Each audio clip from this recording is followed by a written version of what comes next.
I declare the meeting open and welcome you to the February meeting of Council. The recording of this Council meeting will be available to the public on Council's website for a minimum period of 6 months. In accordance with Council policy, I will now ask Council staff to confirm that the recording has commenced. Yes, thanks, Sandy. I'd first of all like to acknowledge that we meet today on the land of the Malacca people, the traditional custodians of this land. Our Aboriginal people have a deep spiritual connection to country and have cared for our waterways and our land for over 40,000 years in Tasmania. We pay our respects to their customs, elders past, present and emerging. In attendance today, we have Deputy Mayor Doyle, we have Councillor Newell, Councillor O'May, Councillor Gibson, Councillor Wilson, Councillor Prince and Councillor Lovell. And we may have a remote connection to Councillor Campbell if we're able to get one. Thank you very much. I'd like to introduce the General Manager, Emilio Reali, this evening. And Emilio, if you could introduce your staff that are here today, please. Yep, thank you, Mayor. Today we have Director of Legal and Governance Services, Matt Grimsey, Director of Infrastructure Services, Len Bester, Director of Corporate Services, David Spinks, Director of Community Services, Rebecca Stevenson, Director of Environment and Development Services, Luke Chu, and support staff we have Executive Assistant Sandy Rustell and ICT Support Officer Michael Glazer. Thank you. Thank you very much. We actually don't have any apologies this evening. We have no leave of absence. We have no one absent. We move on to item 3, declaration of interest.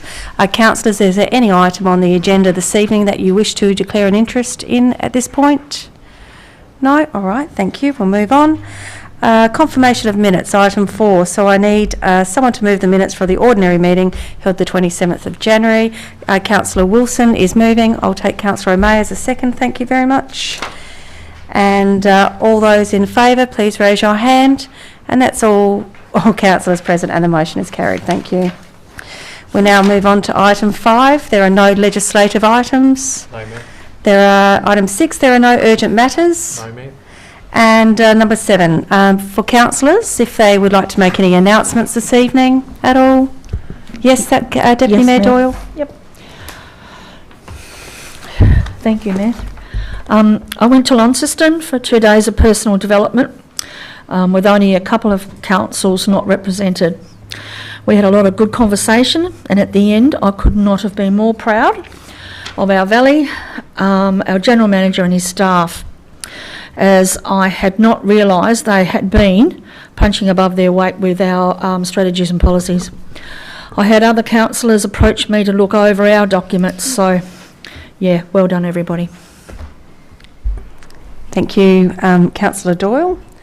I have an announcement as well to make, just in case people haven't read the Huon news last week or a fortnight ago now. For those of you that are maybe unaware, the Huon Valley Council was awarded $305,488 from the federal and state government for the Vulnerable Users Grant. The projects funded are installation of walkway on Lymington Road, install line marking at Cygnet Coast Road, install signage on Brayside Road in Franklin. And let's have a look here. And also, if you have an internet connection, then I would also encourage you to look at Council's YouTube channel to learn more about our people and the place that we live. There are brand new Huon Beings video stories that are now being uploaded to our YouTube channel. And it's just great to learn about the people of the Huon Valley and why it's such a great place to live. Thank you. So we now go on to public participation time. So public question time.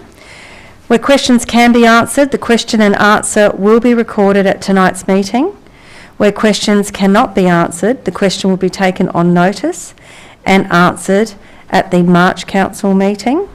Question time is limited to 15 minutes. Public questions were received up to 12 noon today, and all questions and answers have been uploaded to Council's meeting page for public viewing prior to the Council meeting start time.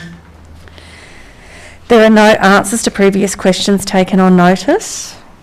No, Mayor. There are no questions on notice. And there are 4 questions without notice today.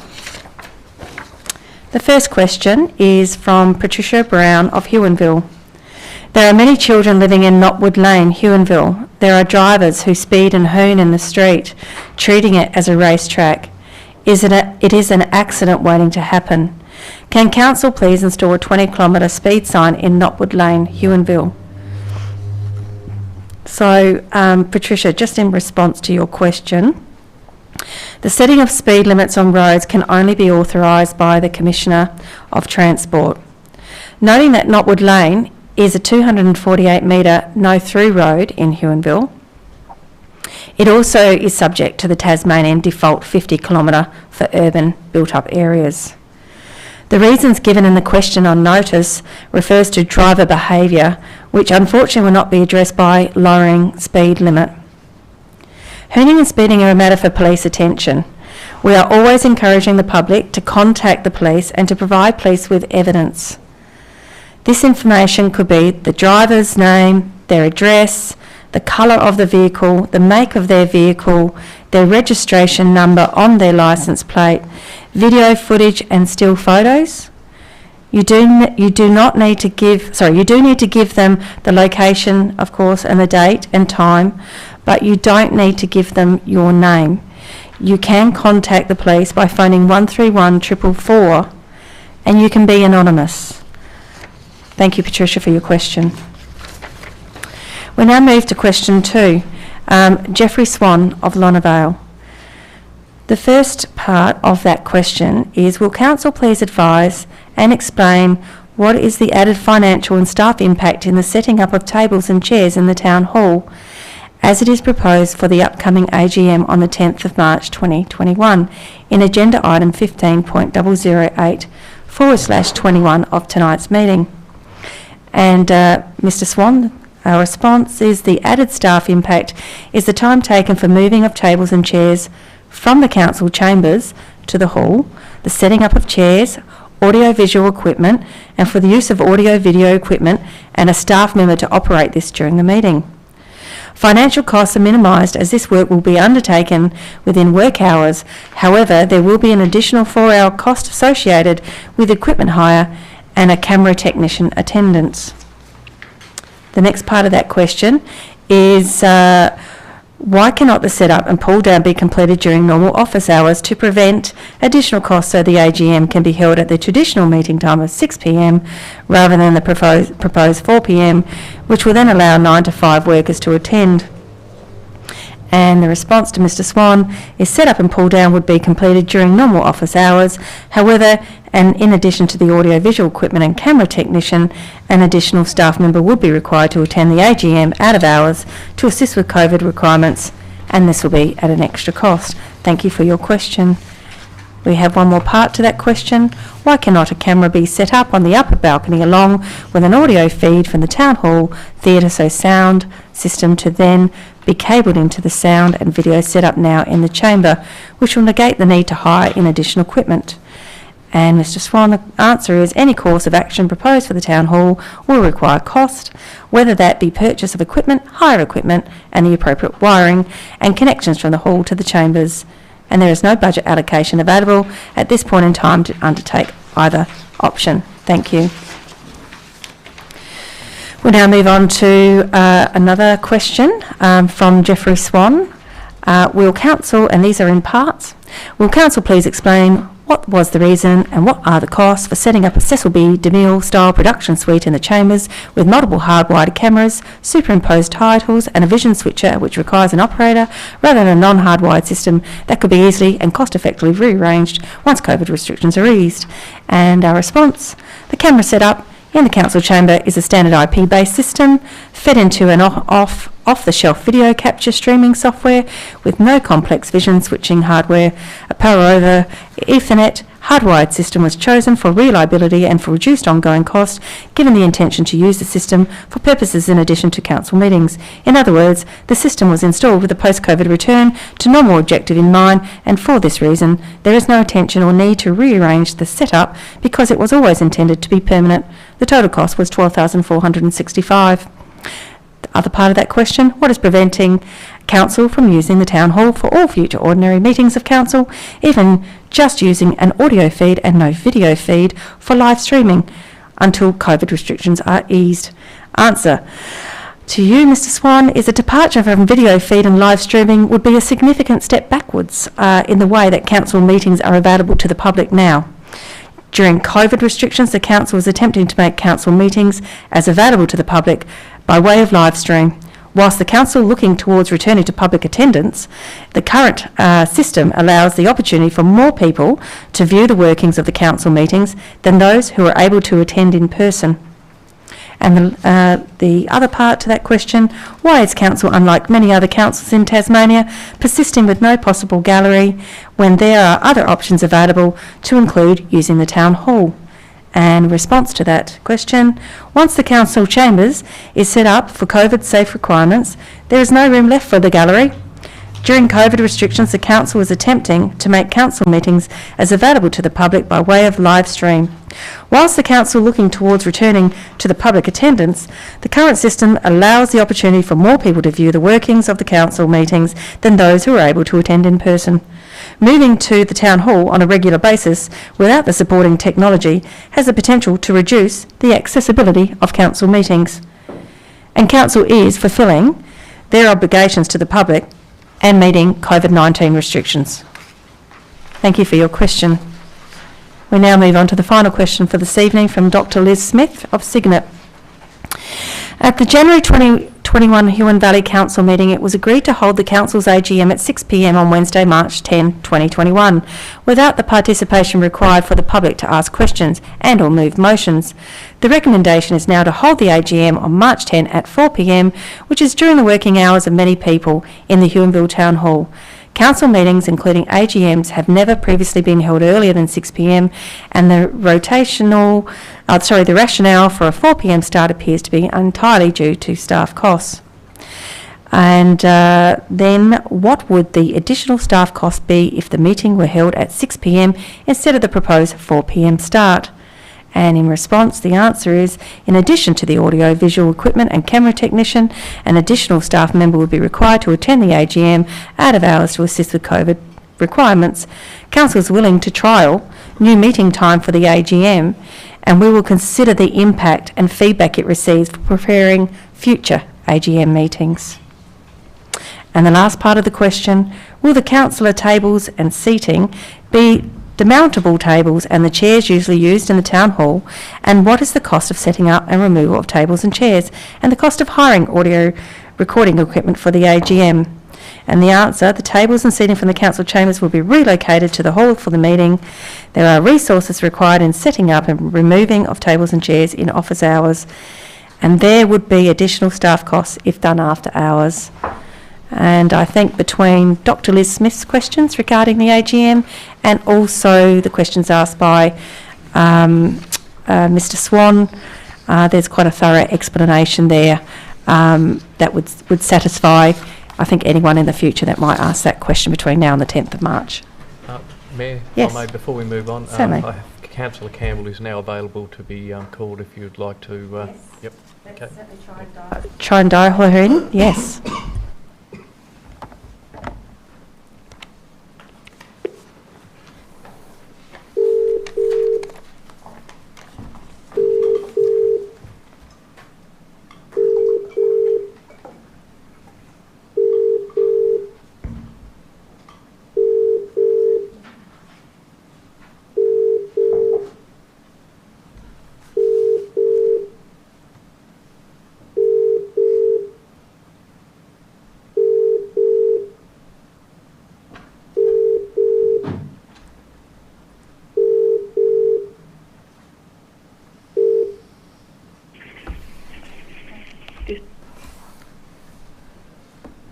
Sorry, Mayor, not able to connect. No. I think if you could, yeah. I made it clear it was her mobile. All right. Well, we will have to proceed with the meeting. Yeah, thank you. So the next item is 8.2. There are no deputation addresses to council. No, Mayor. Number 9, there are no petitions. No, Mayor. Number 10, Yes, we move on to general reports, and the first item in the agenda is the General Manager's report. Would you like to speak to that, Emilio? Thank you, Mayor. I'll just go through a couple of highlights. Under the economic development area, just like to announce, and I know this has been on media news, we successfully completed the launch of the Arv Big Tree augmented reality experience and the memorial commemorating the 2019 bushfires and the loss of the Arv Big Tree. The memorial provides a place for reflection for the community and to take stock of the events that happened during the bushfires.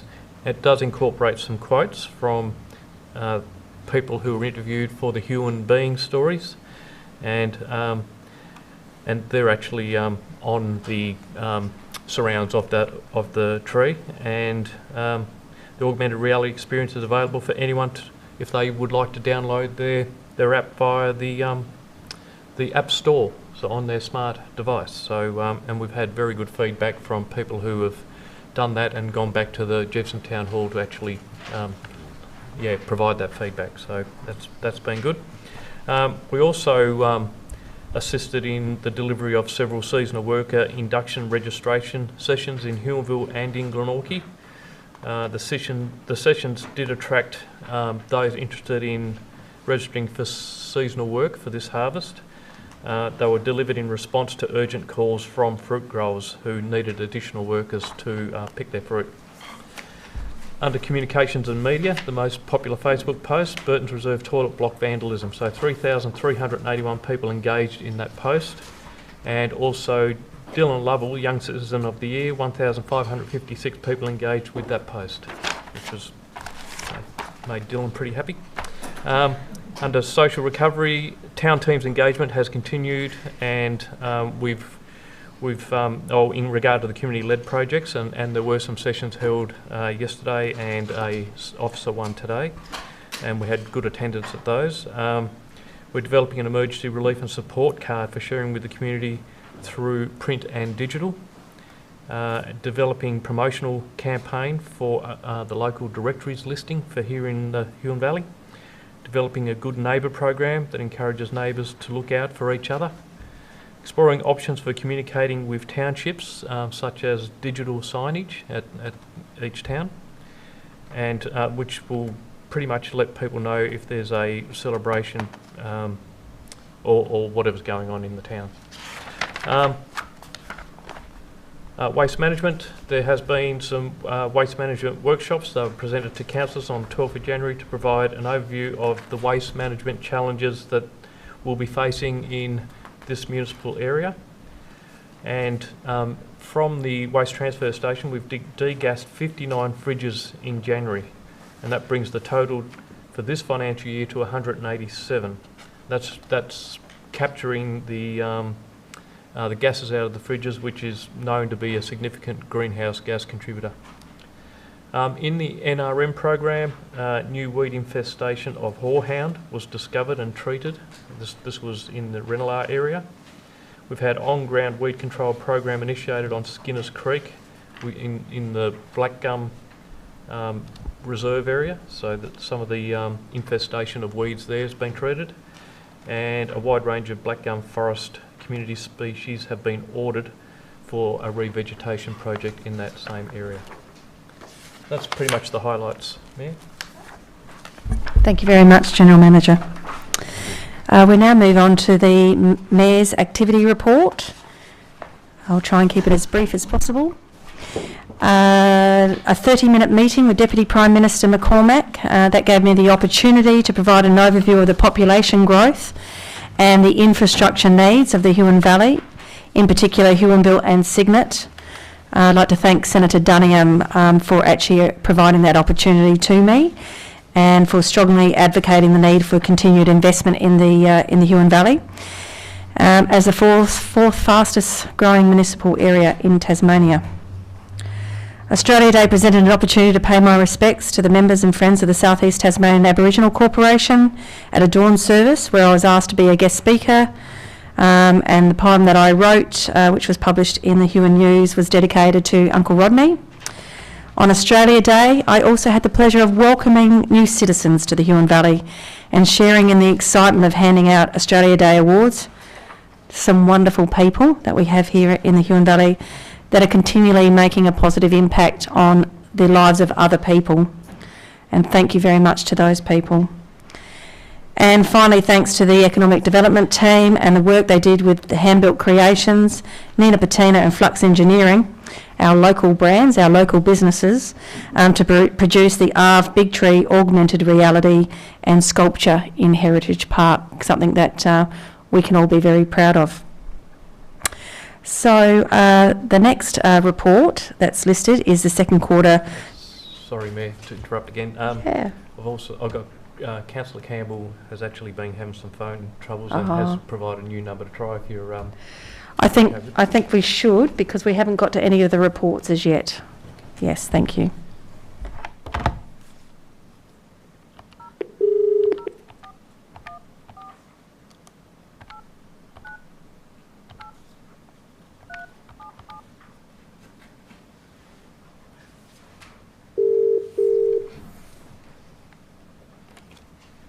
Hello. Hi, Councillor Hello. Campbell. Yes. So we're actually in session at the moment, so we've just dialed you in. Thank you, General Manager. All right, so just to get you up to date, Councillor Campbell, we record Councillor Campbell attending the meeting at the time 6:23. Thank you very much. And we're just doing the general reports at the moment, Councillor Campbell, so I will continue. Thank you, Mayor. Okay. Thank you. Thank you. So the next report that we have listed under general reports is the second quarter 2020-2021 annual plan implementation report. And then there's a marketing strategy status update after that. Did you wish to speak to those reports, General Manager, or would you like to wait for questions to be forthcoming after? I'm happy to take questions, Mayor. All right. Thank you. We might wait till we get to the end of the reports, if that's okay with you? Yes, that's fine. All Thank right, you. lovely. We then go on to the Youth Committee notes for the 22nd of January 2021. Director of Community Services, I'm not sure whether you wish to speak to that at all? Thank you, Mayor. This meeting was actually the first meeting of our new format, which relates to our community engagement with our young people. So we've created a new program called Youth Voice. It's a targeted monthly workshop with young people of all ages to come in, and there'll be set topics. So this month's or last month's meeting was in relation to transport, and they have 3 questions or 4 questions, and they work through the topics and their feedback of varying responses and various ideas from those meetings. Thank you very much for giving that overview. The next item on the general reports is the Health and Wellbeing Committee minutes of the 3rd of February 2021. Would Councillor Lovell like to speak to those? Yes, thank you, Mayor. I'm just finding my place here.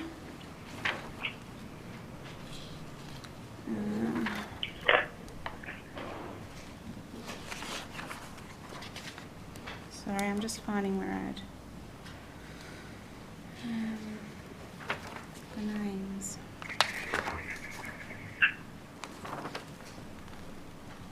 Oh, anyway, I'll start.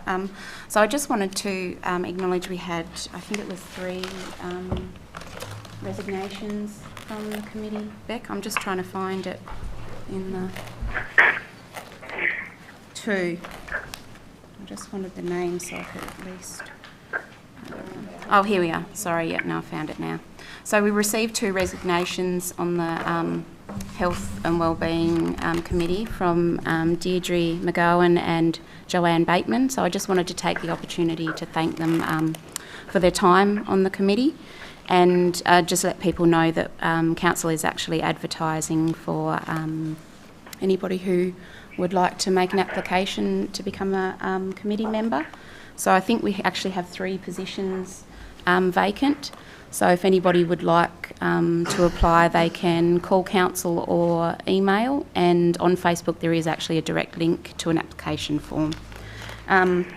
Also, the committee had a look at a whole heap of different dates in the year to do with health and other things, I guess, worldwide, not just here in Australia. So, and we kind of picked maybe 3 each, and we're going to narrow those down to have a few a year that we focus in on and try and promote and get other people involved in our communities. So, yeah, I thought that was a really good thing for us to do. There was a couple that we couldn't find any days on our calendar on, but we're going to look into those. What else did we do? So a few updates from our youth worker Mitch Robson, and yeah, that was about it. Thanks, Mayor. Thank you, Councillor Lovell. Just need to ask Councillor Campbell. Councillor Campbell, do you have anything to declare in regards to any of the reports that are on tonight's agenda? A declaration? Thank you. Thanks very much. Thank you for confirming that. The next 2 items that are on the list is the GAT minutes of the 3rd of December 2020 and the SDCA quarterly report, December 2020. Would any councillors like to table and speak to their activities this evening? Yes, Mayor, I have mine here. I would just like to also congratulate young Dylan Lovell. He was so nervous and then so proud, and everyone that was with him there, yeah, it was marvellous to see the smile on his face. And we've got, well, I attended a meeting about the Chieftain Feast, and that is actually starting again in March. Thank you. Very good, thank you. Any other activities being tabled this evening? No? Right, thank you. Okay, so do I have a councillor to move a motion that the general reports and minutes for the period 1 to 31 January be received and noted? That's Councillor O'May from moving, and a second by Councillor Prince. Councillor O'May, do you have any remarks or comments? I'll now open for discussion to the floor if there are any comments or questions regarding any of the reports that are being tabled under general reports. I just had a quick question. Yes, Councillor Lovell. I saw in here completed the installation of the CCTV cameras at the skate park, part of the larger CCTV network.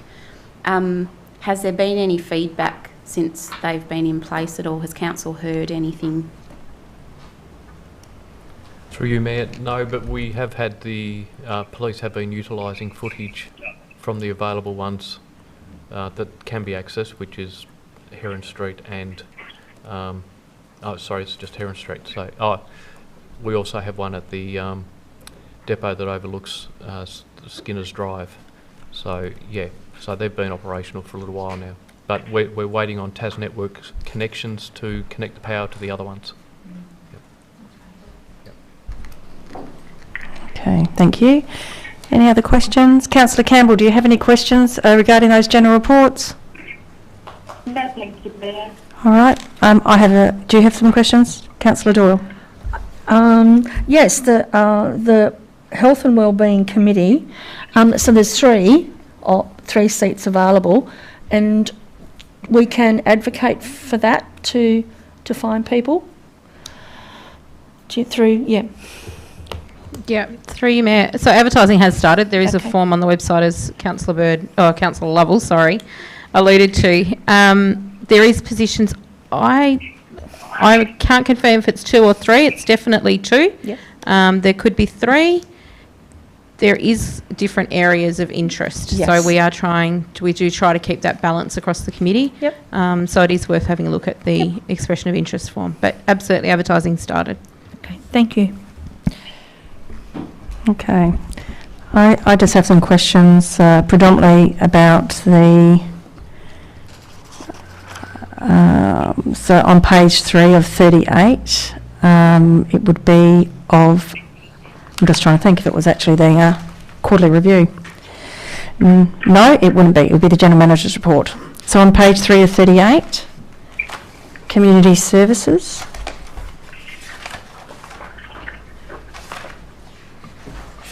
Regarding, can you please expand on the redevelopment plans of Dover Medical Centre, please, because it talks about that. Thank you.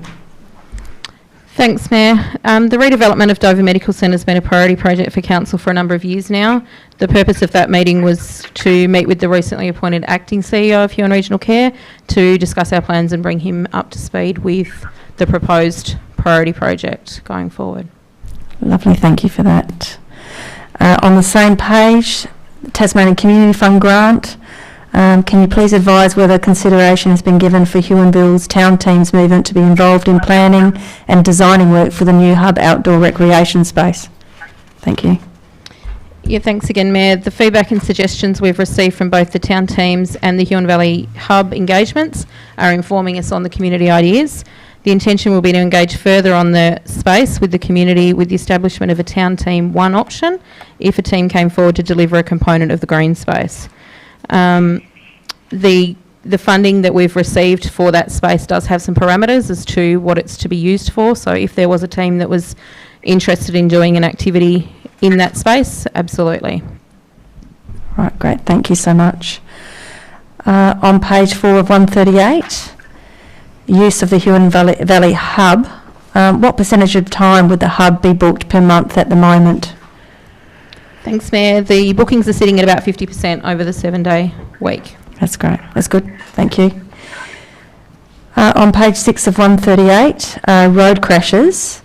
Do we know how this compares to the previous January 2020? Yep. Thanks, Mayor. So 9 were January 2021, was 8 in January 2022, so an increase of 1. Sorry, January 2020. 2020. Thanks, Yep. yeah. Thank you. On page 7 of 138, degassing of 59 fridges, a total of 187. Is there an approximate measurement of what equates to a significant capture of greenhouse gases? Thank you. Thanks, Mayor. Look, we don't have the figures on the exact amount of gas that's extracted from each fridge. I do have some figures that might help, I guess, appreciate the significance, though. So refrigerant gases typically have approximately 3,500 times the global warming potential of carbon dioxide. The gas from a fridge, if left to escape, typically results in greenhouse gas emissions equivalent to driving between 1,000 to 3,000 kilometres in a family car. So if you use an average figure of 2,000 kilometres, then the 59 fridges degassed last month equates to a reduction in greenhouse gas emissions equivalent to driving a family car 118,000 kilometres. Thank you, that is meaningful. Thank you. On the same page, water sampling will conclude at the end of March 2021. Will a report on the results of testing be presented to a later council meeting? Thank you. Yes, Mayor. The recreational water annual report gets presented to council each year, usually in August or September, and that includes those results. Great, thank you. On page 50 of 138, responses to community engagement surveys. Was only one survey conducted for each record of 15 and 25. Just struck me as a low response rate. Yeah, thank you, Mayor. This one was actually picked up last quarter. There's an error in the actual annual plan. The measure should actually read the number of community engagement opportunities, not the number of surveys. Thank you very much, Tar. Thanks for clarifying that.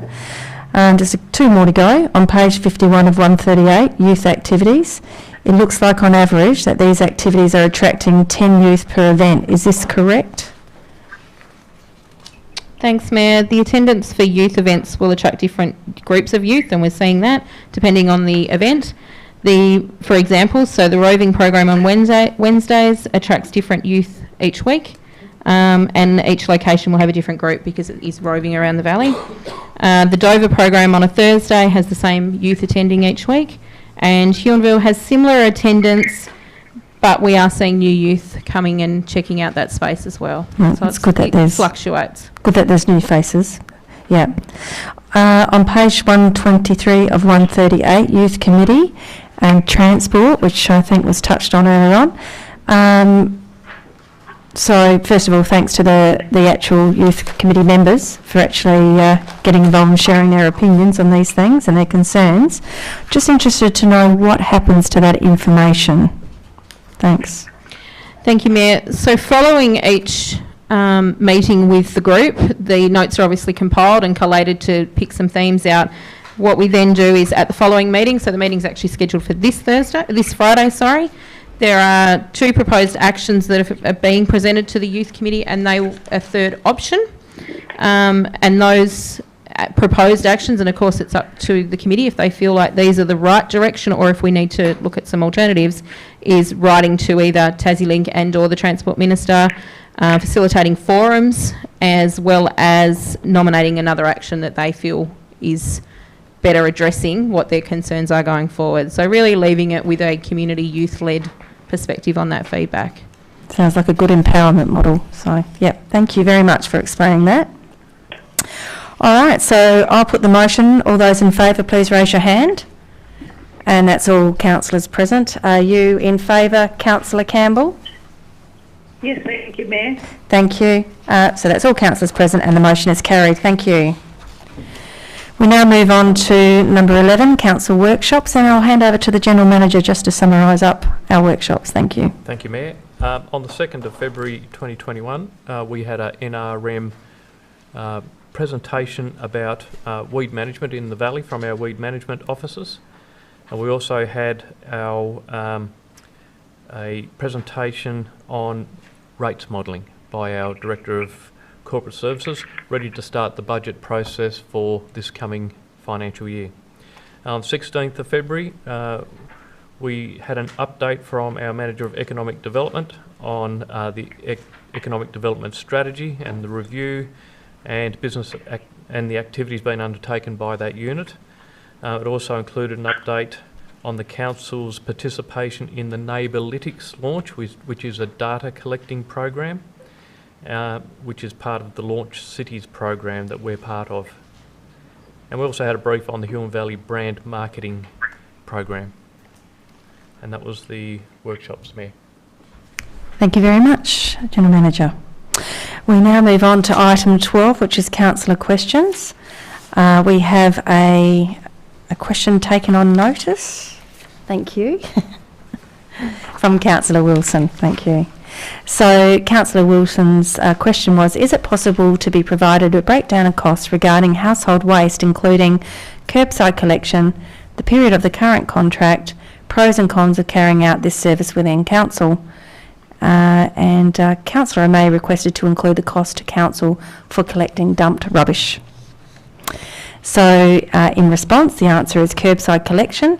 The annual cost of the curbside waste collection service is in the order of 1.2 million of a total waste management budget of 2.1 million. Components of the curbside service include collection, transport, processing, compaction and other costs that may be spread across the other services, including administration. The period of the current contract, the 5-year curbside collection contract, expires on the 6th of October 2021. Pros and cons of carrying out this service within council was the header. If consideration was to be given to carry out this service from within council, a feasibility study would be required to answer this question accurately.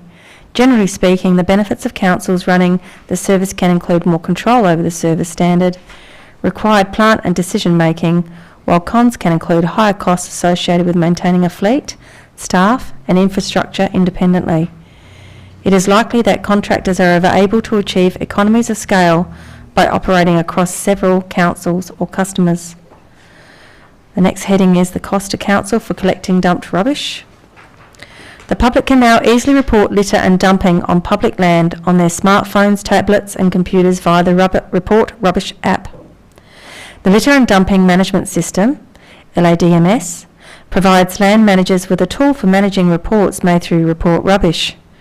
This system was released from the Environment Protection Authority, where people can report dumped rubbish resulting in its collection. This collection has cost council $839 so far for this financial year.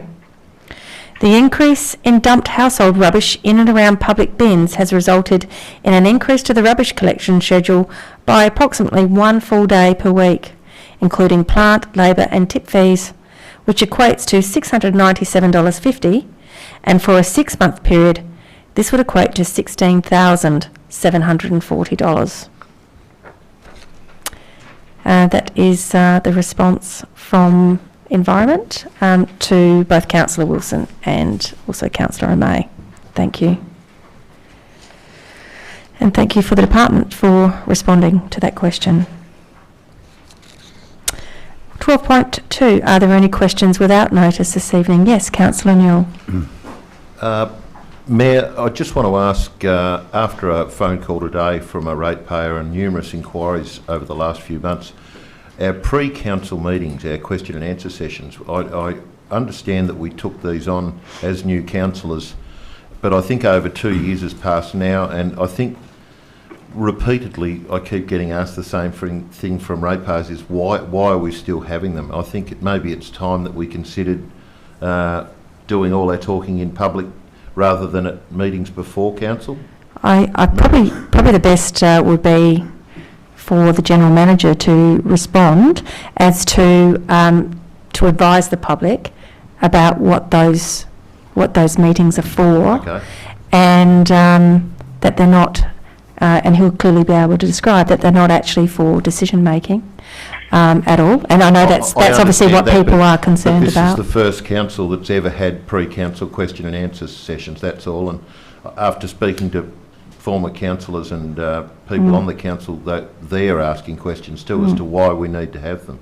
Have you spoken to the current councillors that might be attending those sessions before asking never the question? one. No. Never. Have you spoken to the current councillors that might be attending? No, the I'm session? asking the question Okay. of the whole Okay. council in, All right. in public time. Okay, all right. Yes, General Manager? The question and answer sessions were initially set up when councillors first took office to provide a bit of an overview of the reports and an opportunity to ask questions to clarify any matters, to make sure there was a good understanding about what's being presented to council. There was pretty good take up early on, and we've been asked to continue with those sessions to provide that information to councillors.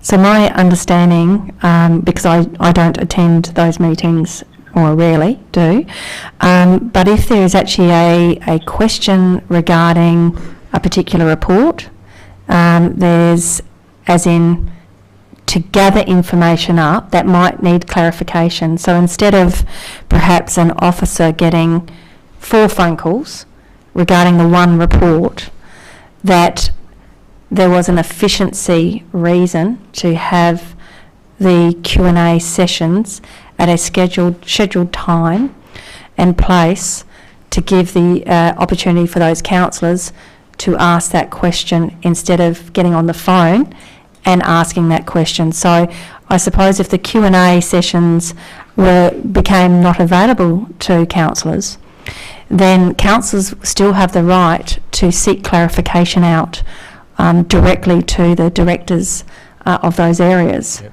that's correct, Mayor. Early on we were getting quite a few questions, so we set up the Q&A sessions so that everyone had that opportunity to ask questions, same information provided to everyone. So that they're still available. Mm-hmm. But we're happy to, I think, early on it was provided as a bit of a service, so everyone got used to the content of the report, the structure of the reports. But either way, we're happy to look at the way it's being done. Happy to look at taking the questions direct. Yep. I think, From my point of view, I just wonder why, if councillors ask questions of the directors before a council meeting and get an answer, why the need is to ask the questions again in a council meeting. If they haven't been asked those questions by members of the public and they've found their answer, why do they need to be repeated in an open meeting? So I haven't got an answer for you're you because I don't attend those meetings. So yes, I do attend those meetings, and they're different questions. The questions in Q&A are points of clarification, so that you understand the what's actually being in the reports, and then the questions in the meeting are more, once you understand that, what you I feel. suppose my point is, why are we different to every other council in the state? Why do we need a special meeting? Mayor, it's not an official meeting of council, it's more like a workshop, but it's purely a opportunity just to clarify items in the report, and there's no debate and no decisions. I've got lots of hands up now. I think Councillor Prince and then Councillor Wilson. Yeah, through you, Mayor. Do you imagine, General Manager, that by holding these as Q&As, you probably have a cost saving as far as staff time? I mean, I know you probably don't have the hard statistical data to go either way, but sort of what would be the feeling on that? Mayor, there's definitely staff time involved in being at the meetings. So whilst it's probably not a direct cost, we are using resources, taking them away from other work. So I guess there's a productivity cost, if you want to put it that way. Yeah, my question is probably more, assuming they didn't exist, would it be more or less expensive potentially to not have them, if that makes sense? Mayor, probably now that there's more of a familiarity with what's in reports and how they're written, the early days where we're getting lots of questions, that would probably diminish quite a bit. So I'd probably say yes, there'd be some time savings. Excellent, thank you. Councillor Wilson. Thank you, Mayor, and through you.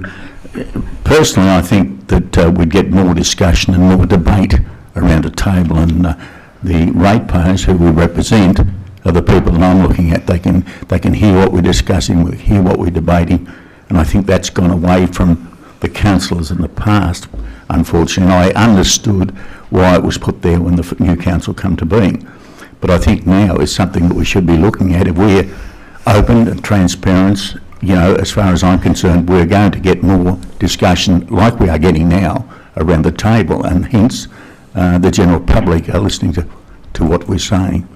That's my opinion on it. All right, okay. Yes, Councillor Doyle. What's stopping you from asking questions anyway if you don't come? Like We do- we on do council? come. Yeah, that's what I mean. So what's the difference then? Well, the difference is our transparency. People out there are asking the questions of us, why are we having the meetings? And I want to know too. And like Emilio has said, there would be probably cost cutting now if we didn't have the meetings. Everyone's more experienced, so why have them? Why even put the doubt into people's minds at all out there? Because, these are experienced people that that are talking to me too about it and saying, what are you doing this for? Why is this council different to every other council? Are we not experienced people in the community? Can we not debate things in public in front of people? But we do debate. I know, but we also go and have meetings and discussions before the council. Not that I've been to one, but I don't understand why you have to do it. If you've got questions, ask them in the open public meetings. So question time normally is ask a question and get an answer. Yeah. We now have got a debate system on our hands here, and I allowed other people to join in, but I think we need to end it here at this point, and have a discussion we have scheduled workshops, and I think it's more appropriate to talk about that there now at that point. Okay. We're moving on from that question, Councillor May, and we'll use that topic for our upcoming workshop. Thank you. Okay, so I have just a couple of questions. The arts and culture strategy, just have opportunities being made available for the committee to comment on infrastructure design like playground upgrades, footbridges, interpretive panels and toilet blocks. Thank you. Thanks, Mayor. No, not at this stage. If a project directly involved an art component, then the committee would be identified as one of the key stakeholders that we'd be having the conversation with. Another one of those key stakeholders, for example, would be the Artists and Makers Network that we've got established in the Valley, and any other identified for that specific site. The other thing, I guess, relating to this question that should be noted is we are developing a public art policy. So that has been drafted, and initially the engagement has been with the committee and council officers. The draft policy will be coming to a workshop in the next couple of months as well. So that may lead some of this discussion. Thank you. On page 112 of 138, officers talk about the brand campaign starting in March. Will council see the brand campaign? Just to know, I know it was proposed that there was a membership model at some stage and that there was a possible charge to that. So I just want to know whether it's coming back to council first, please. campaign is not linked in any way to the brand membership or payments. The campaign's mentioned on both pages 113 and 118 of the report, and we're using the imagery that's been obtained recently, footage which was also used on the Today Show. Yeah. We'll be using that. We'll be providing links to councillors for that, and you'll have information on how that campaign is going in the next bi-monthly report. Thank you very much for your response. All right, notices of motion. I'm about to vacate the chair. Did we have questions without notice? Yes, that was just then. Sorry, I missed that. Oh no, I will reverse. Is that okay? Yes, certainly. Right, through you, Mayor, to the Director of Environment Planning. Thank you firstly for the report for the waste last month, but could I ask the Director, have we as a council ever looked at a biomass plant for our Huon waste station site for the burning of waste and turning it into energy? This is something that's been done successfully overseas in countries, and I know there's a large expense involved in this, and I'm just wondering down the track whether we could have a workshop on it. I'm not expecting it to be done in 5 minutes, but I think it's something we really do need to look at as time goes on. Thank you. Yep, thank you, Mayor. We've never done a full feasibility study on a biomass plant for the waste transfer stations.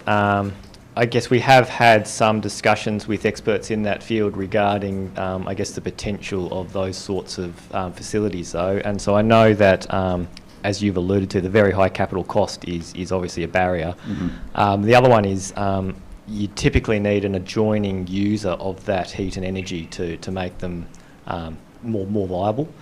Mm-hmm. There's a few other things. I think residents are often uncomfortable living beside a plant with the emissions, even if the newer plants are good and don't have toxic emissions. There's often concerns in the community around living near one as well. I think realistically, our focus in the near term is much more likely to be on organics composting, a much simpler, low-tech solution, much lower capital cost, and it makes a product that can be used locally. So I think that's more likely to be a focus. Obviously, we're going through a process with the waste strategy, so some of these things will be touched on, but certainly something like that would need its own detailed feasibility study to really appreciate whether it was a viable option. Thank you, Luke. I'm very conscious of the fact that Southport actually looked at putting a bioplant out there a few years ago, and I just throw it in for what it's worth. Would there be something that could drive and put energy into theirs out there? I don't know. Just something I think that we need to really look at, and I thank you very much for that information. Thank you. No other questions without notice? All right, okay. So I have a notice of motion to present, so I will vacate the chair and ask the Deputy Chair to please, Deputy Mayor to chair, should I say, to step in. Thank you.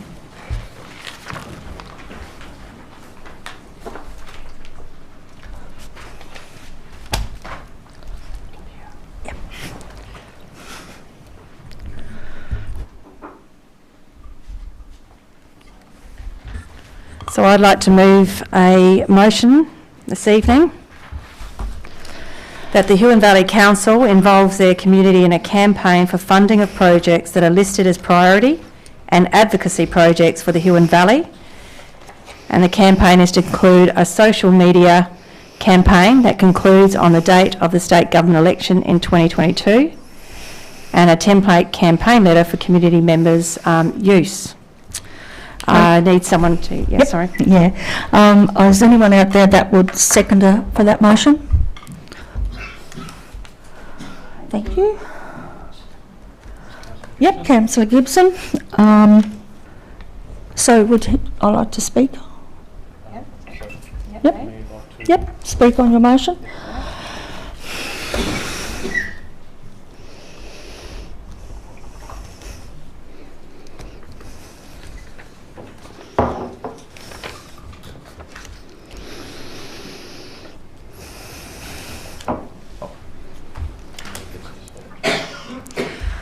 All right, the reasoning behind the motion. The Australian Local Government Association, ALGA. Okay, I think I might have just jumped over to the wrong one. I do apologise. We'll forgive you. Thank you very much. All right, here we go, that's better. So, in the previous election years, it's been very difficult to attract government funding for our community. All recent indicators show that this must change. There is an expectation that the federal government election will be held in late 2021 and the state government election will be held in early 2022. The population growth of the Huon Valley is projected to increase to 20,454 by 2042. Our municipal area is the 4th fastest growing population in Tasmania. We need to attract bipartisan support for our priority and advocacy projects. Both the Insight 9 Regional Population Trends in Tasmania issues an options paper by the University of Tasmania in 2019, and more recently the Regional Australian Institute in the Big Movers Population Mobility report puts the Huon Valley Council at number 4, 4th fastest growing municipal area in Tasmania. The arguments behind doing this is that our assets and infrastructure need to meet the needs of a growing population. The Huon Valley is one of 14 councils in Tasmania experiencing population growth, and as I said earlier on, we are the 4th fastest in that listing. Huonville and Cygnet are directly impacted by population growth with subdivisions, under development and under assessment. Huonville has 211 lots that have already been approved that are under development, and Cygnet 103 lots. Huonville and Cygnet has the potential for new subdivisions. Huonville has an possible additional 230 to 330 lots in its main area, central area. Cygnet has a mixed development on 5 hectares at Old School Farm, council-owned land. We want to see government investment into municipal areas where population is growing, not declining. Franklin electorates are experiencing population growth. They're not in decline. Braddon electorate has 6 out of 8 municipal areas that are in population decline, according to those reports. Bass electorate has 2 out of 5 municipal areas that are in population decline. Lyons electorate has 7 out of 12 municipal areas that are in population decline. Clark electorate is like us. They have population growth and they are not in decline. We need to be competitive. There are 537 councils Australia-wide. Of those, around 60 to 70% are regional or rural councils. That's our competition at the federal government level. At a federal government election, the Huon Valley Council will be competing for dollars with all of the regional and rural councils in Australia. At a state government level, our projects will be competing with 28 other councils. Our results from the federal government 2019 election, leading into the last election, May 2019, the coalition made $2.25 billion worth of election commitments, of which just 1.5 or 7% benefit the electorate of Franklin. Compare this to the marginal electorates of Bass, which received $103 million or 4.5%, Braddon, which received $84 million or 3.7%, and Lyons, which received $185 million or 8.2% of the funding commitments. The Huon Valley Council municipal area received $1.25 million for the Port Huon pedestrian path project, $75,000 for the Huonville tennis court upgrade, and $65,000 for the Huon Valley PCYC lighting upgrade. And the remaining $113,000 was allocated to Kingborough Sports Centre soil drainage project.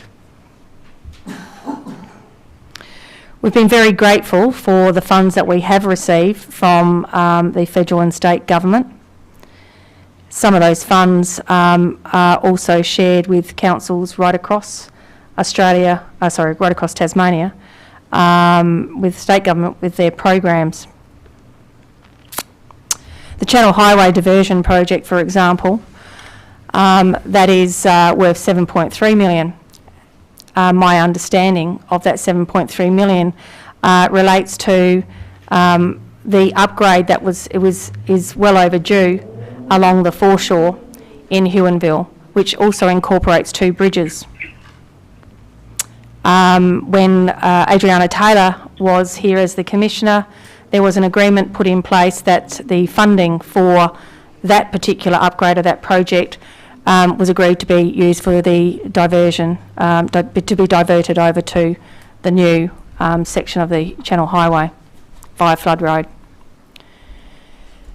That project is worth $16 million.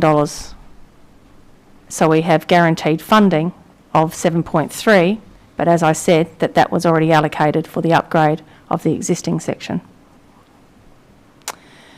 There was a traffic study report done for $200,000. My understanding also is that $200,000 came out of money that was already part of another funded project to do with the Flood Road extension. The 2017 election paper that was developed in the time the Commissioner was here included 3 sections, the Mountain River Road intersection, the Willie Smith's turnoff, and then also a turnoff at Reed Smith. We did see 1.5 million that was invested in the Willie Smith turnoff due to accidents that had been occurring in that particular spot.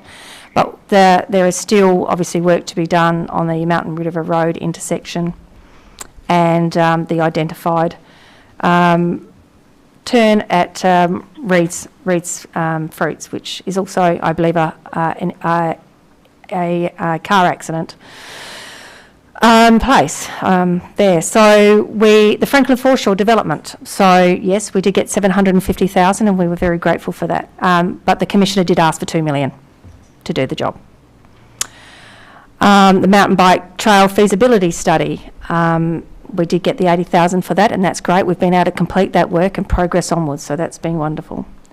And the Huon River Foreshore Shared Pathway feasibility study, we were grateful for the funding that we got for that, so we could actually complete that task and know actually how much that project is, and which we know will be between 14 and $22 million of investment. The Far South Tourist Route, yes, there was $12.5 million that the government sealed that road, and then they also contributed $2 million for improvements to Arve Road.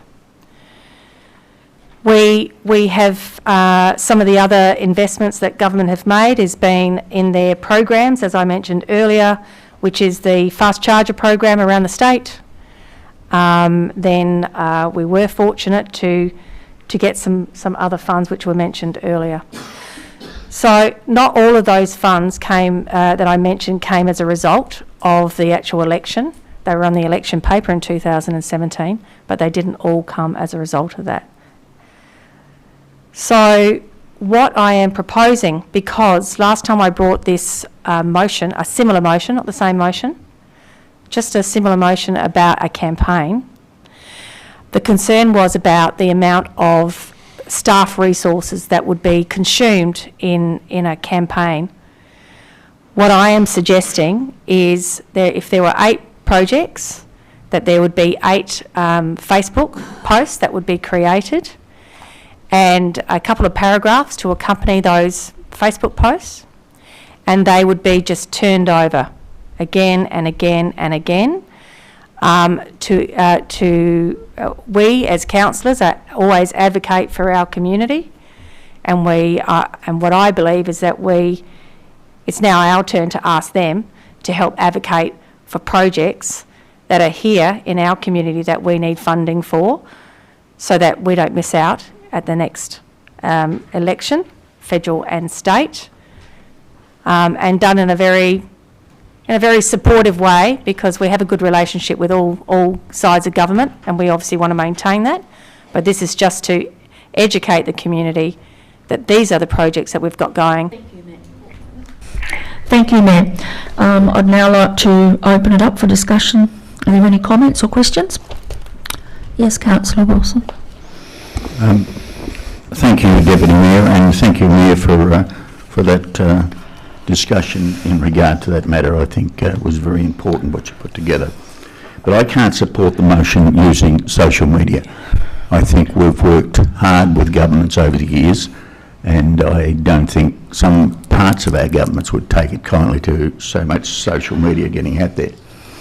In my opinion, and what we should be doing is inviting the ministers concerned to sit round the table with 9 elected members, and for us to voice our concerns that we need a better deal. And I think we'll get a lot more out of it doing it that way than going out there on a social media thing.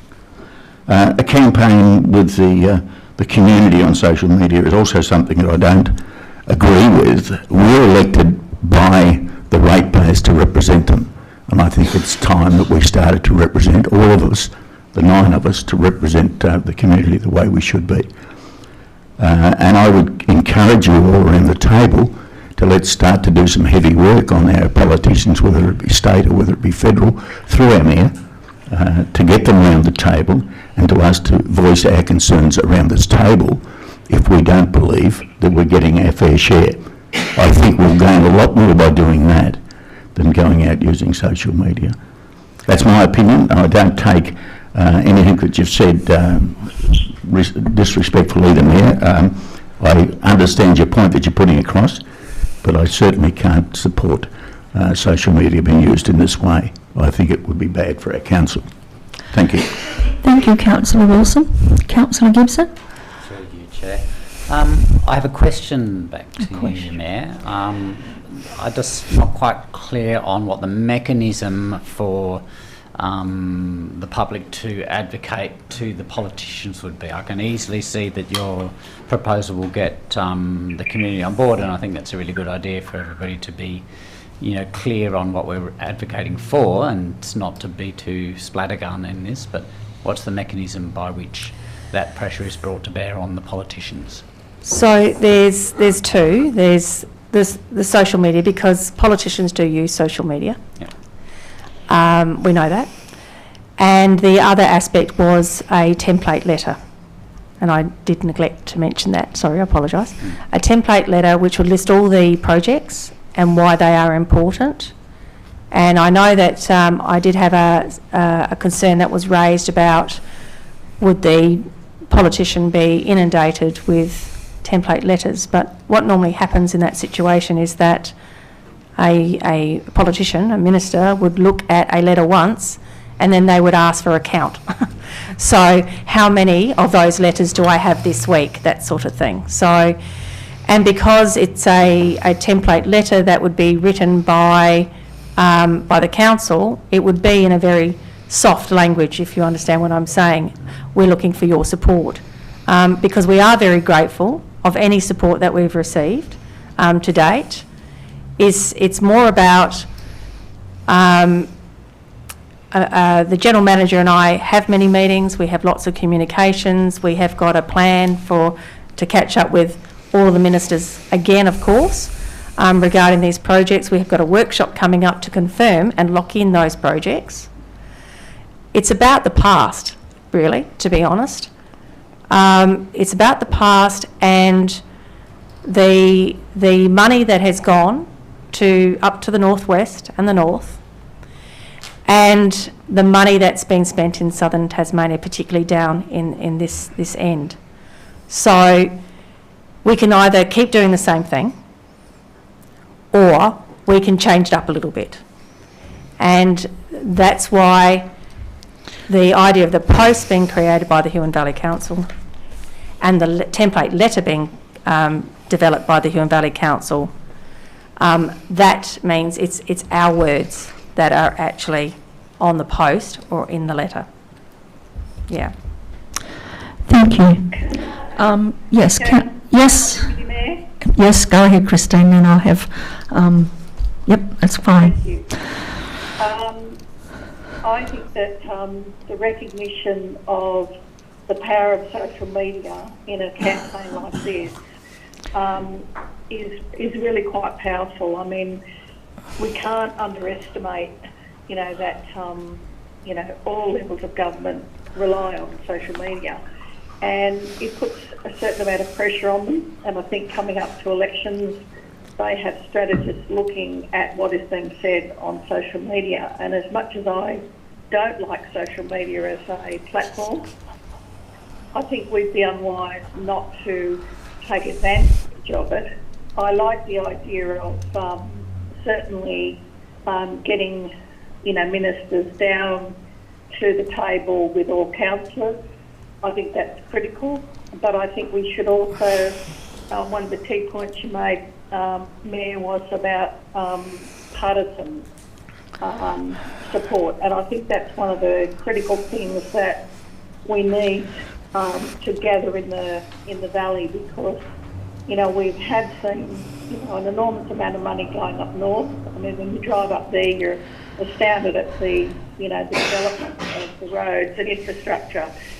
So I think we've really got to have a concerted effort to actually bring the Huon Valley up to at least some level of recognition, because it's really necessary for the valley to benefit from funding, and I think the only way to do it is actually to start pushing for it now, and I think using all politicians of all persuasions, because they'll all be working to win votes, and I think the only way we can do that is to really start pushing now and having discussions with councillors, certainly with the community, because the community are the people we represent, but we also need to have them, I think a template letter would be good.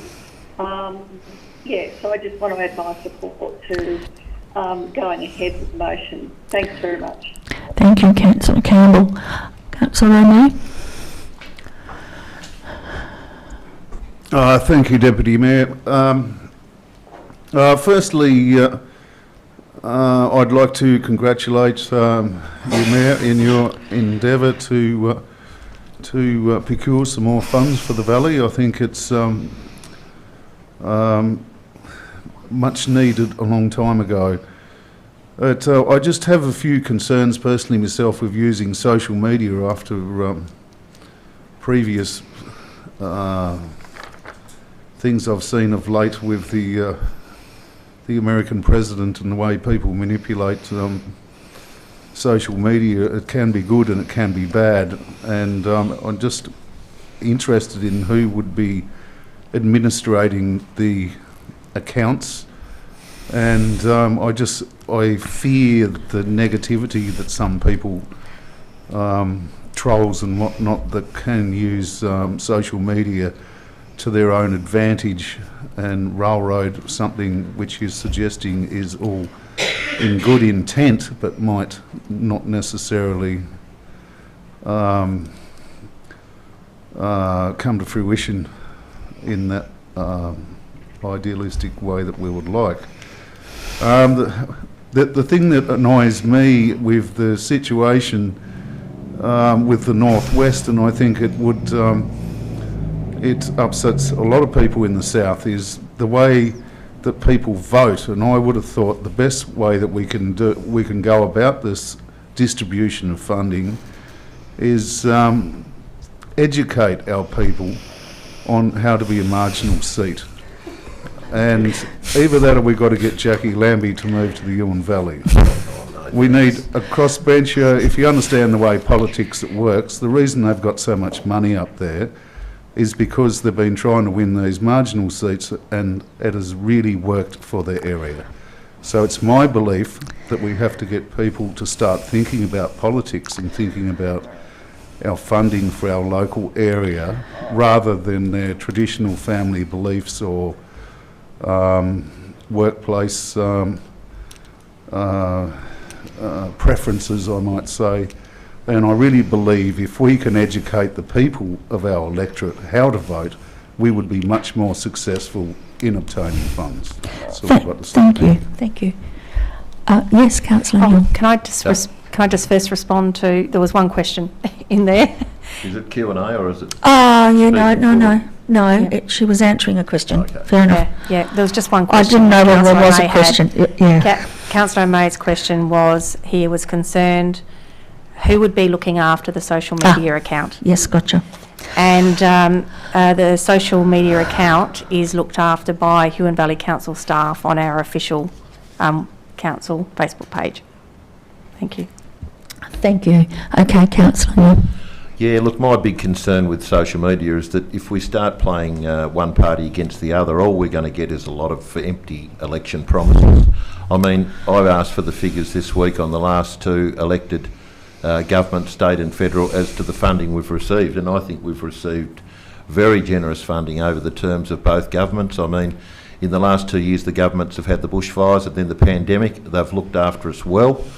I believe if we start playing one against the other on social media, like Councillor O'May said, we're going to have the hate people on the social media sites too. It's a bit like, with all due respect, blackmailing to get money. And no doubt we'll be promised lots, but what we actually get in the end will probably be less than if we keep going the way we are, with a bit of respect for the governments, whichever government it be. I think we've been looked after very well with funding. You can't do everything at once, and if the money's not there, it has to come in stages, and which is what we're seeing. I think we're constantly seeing good work going on in the Huon Valley at the moment. It's progressing, and why poke the bear? So I can't, in all due respect, agree with the motion. Okay, thank you, Councillor Neal. Yes, Councillor Lovell. So I like the idea of a template to go out. I like the idea of having choice where somebody can choose to use that template if they want to. I'm a little bit iffy around social media as well, because I really believe it's a platform for bullying and it's too easy to be used in that sense. I would definitely agree to a template being sent out. A couple of concerns I have, and then maybe some questions in there. So a concern regarding the pressure and pushing on our government, would they then backflip and then give us less? Do they do that? Is that the kind of thing that a government can do once they feel pressured? Or, and that's more to do with the social media side of things.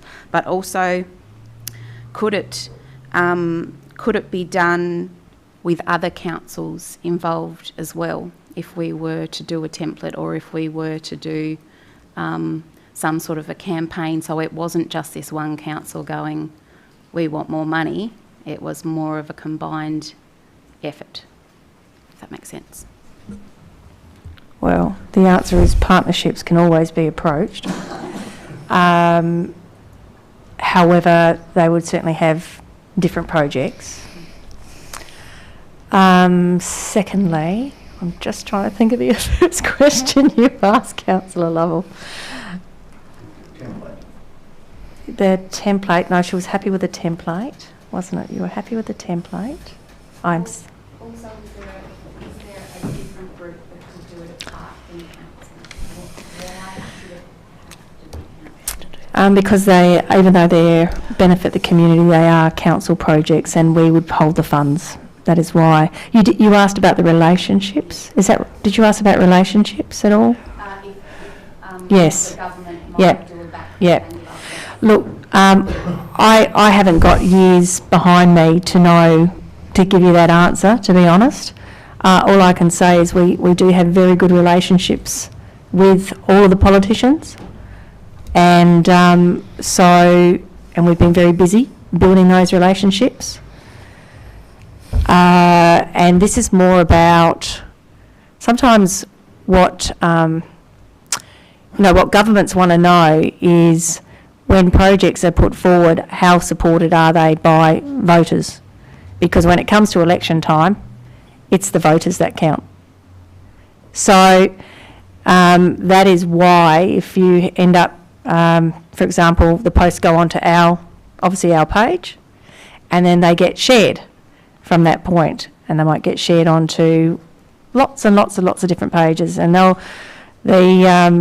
the officers of politicians will be looking at how many shares there are. Yes, they will be looking at the comments, and they are accustomed to comments which aren't very nice comments because they're politicians. So that it's not as though we're introducing something new to them. But I haven't got an answer for you about how would they respond. Yep.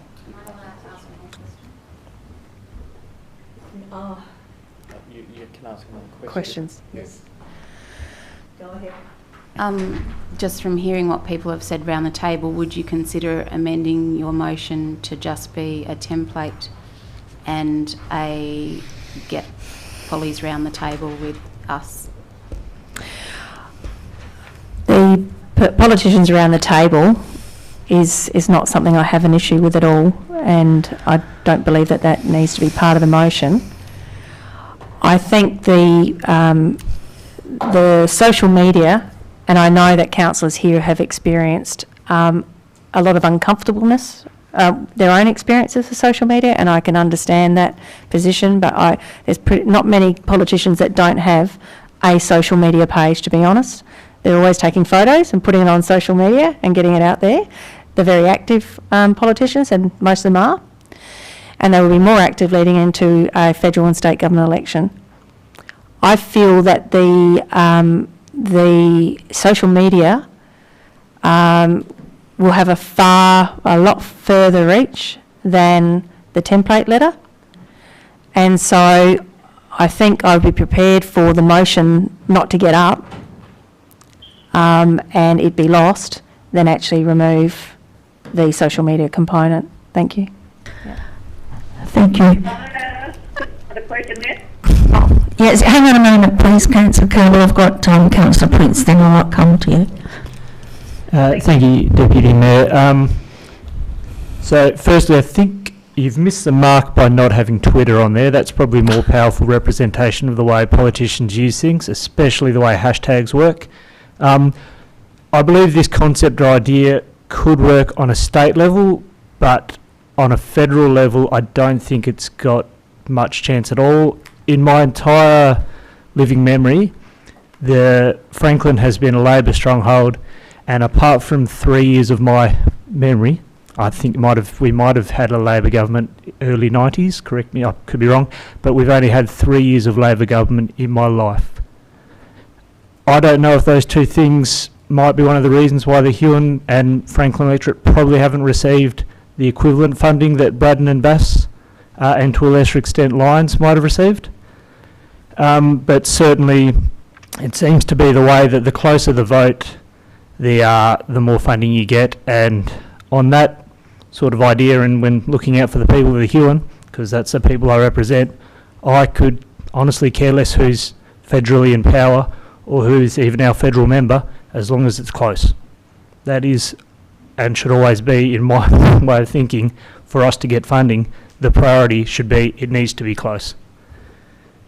I think this idea coming from council is very, as it's sort of been raised a few times, it is liable for backlash. One of the questions I was going to ask is where these posts would originate from, because you can always trace back to the source, no matter how far shared it gets.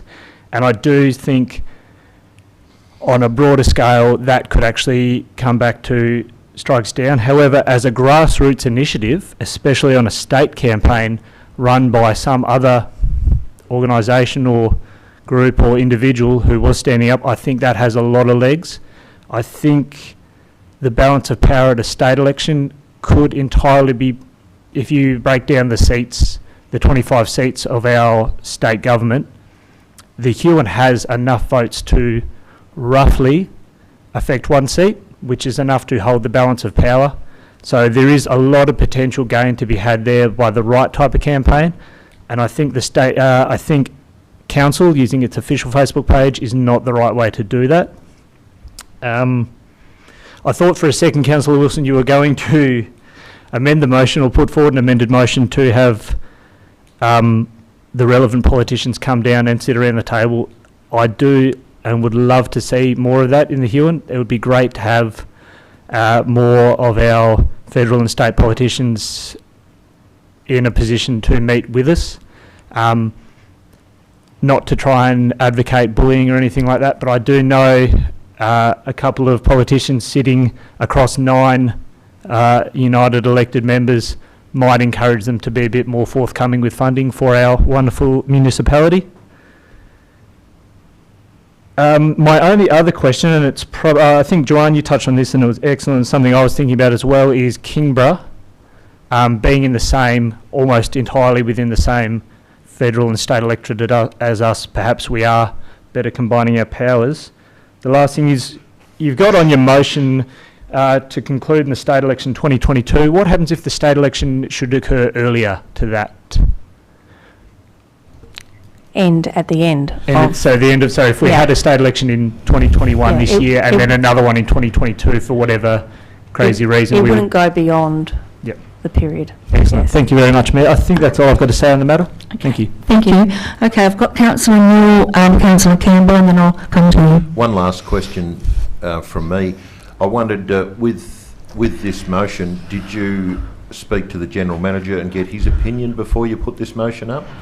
I always put forward notice of motions, yes, to the General Manager Okay, and earlier. I'm just wondering what his response was, what his opinion was? That he could accommodate the resources for that. Oh, okay, so he was in favour of the motion? No, he can't actually say whether he's in favour or not because he's not a councillor. Oh, no, I know, but if he could give you he could say, yes, I think it's a good idea, or no, I wouldn't. What the General Manager can advise in a notice of motion is if it's written out correctly and if it's not against any legalities or regulations, and if there's any resources that are required as a result, then he can actually make comment on that. But beyond that, it's up to a councillor because we either lose it or it either falls or it gets up. Yeah, thank you. Thank you. Do you right? You don't know. Okay, Councillor Campbell. Yes, thank you. On to you, Deputy, to the Mayor.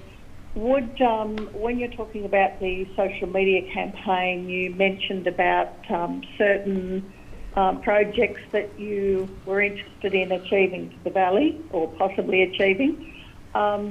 It would seem to me that if you presented on social media simply projects that people could vote for, and then, you know, and have a template letter, to me would actually, you know, cut down on that idea of bullying. We're really simply asking for people's opinion, and I can't see that that would destroy what you're trying to achieve through social media. I think it's worth, you know, refining in terms of, you know, from what I hear you saying, am I correct that you are really wanting to put forward certain projects that you get voter assent to? Okay, thanks for that. Yep. Not exactly. No, the motion is projects that have been selected by the council, which is what is going to happen shortly. That those projects that would normally be that are selected, that go into the election strategy for both federal and state government elections, that those are the only projects that would be form part of the campaign. So, not going out to the community to ask their opinion, it's actually asking them to put this, to share the fairer share post. Okay, that's probably as far. I'm sorry, Councillor Campbell. I think we've had a question and an answer and a comment. So I'm going to make my comment. If I spoke to the Mayor about this, and I did tell her that I had some concerns about the letters and the social media. I know your heart's exactly where we all want it to be. I would rather do it around the table and look at them. Look, I don't think, so anyway, that's my comment. So that's the end of the discussion. So would you like to conclude? Yeah. What can I say? Look, I've heard everybody and what they've had to say, and I've heard their concerns. Definitely, there's a lot of concern around social media, and the negative impact of social media, and some other possible suggestions which absolutely can be achieved outside of the motion. I probably haven't got anything else to say because I think I was pretty thorough right at the beginning when I actually spoke to the motion. So I think we should just put it, Deputy Mayor, Chair. Okay, I will put the motion. Those in favour, please raise your hands. Okay, that is Councillor Lovell and Councillor Gibson. Oh, and Councillor Campbell, thank you. Deputy. I was coming to you. Thank you. And those against the motion? That is Councillor Mule, Councillor O'May, Councillor Wilson and Councillor Prince and Deputy Mayor Doyle. So I gather the motion has been lost.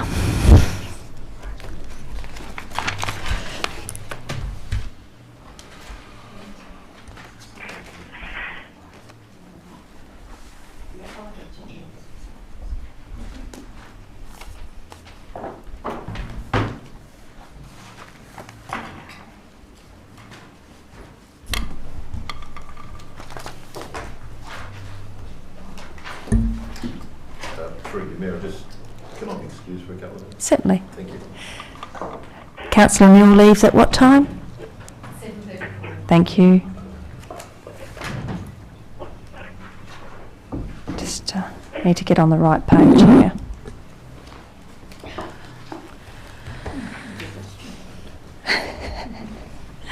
Thank you very much for that. It was a really good discussion around that motion, so thank you very much. All right, so we move into the first report, Review of Public Interest Disclosures Act 2002 Procedures, GovCorp 015, and the agenda number is 15.003/21. And do I have a councillor to move a motion? Thank you, Deputy Mayor Doyle, and Councillor O'May seconding, thank you. And Councillor, Deputy Mayor Doyle, do you have anything to say as an opening statement? No, Mayor. Thank you. I'll now open discussion to the floor. Are there any comments or questions on this report? Thank you. Councillor Campbell, do you have any questions or comments? No, thank you, Mayor. All right, thank you. Look, I do have a question in relation to number 21, human resources and financial implications. Whilst it says, whilst there are no direct financial implications in regard to the nature of revisions to procedures, it is likely that considerable officer time would be consumed in the receipt and investigation and reporting of disclosures as and when they arise. The Public Disclosures Act 2002 procedures states that the General Manager may appoint a consultant to be the investigator and can also appoint a consultant to be the welfare manager. Should we not amend this report and include in this section, is the question, that council may, relating to that council may incur costs resulting from the authorisation of the General Manager to appoint an investigator and or welfare manager. I state this because Part A of the recommendation asks council to receive and note the report. Thank you.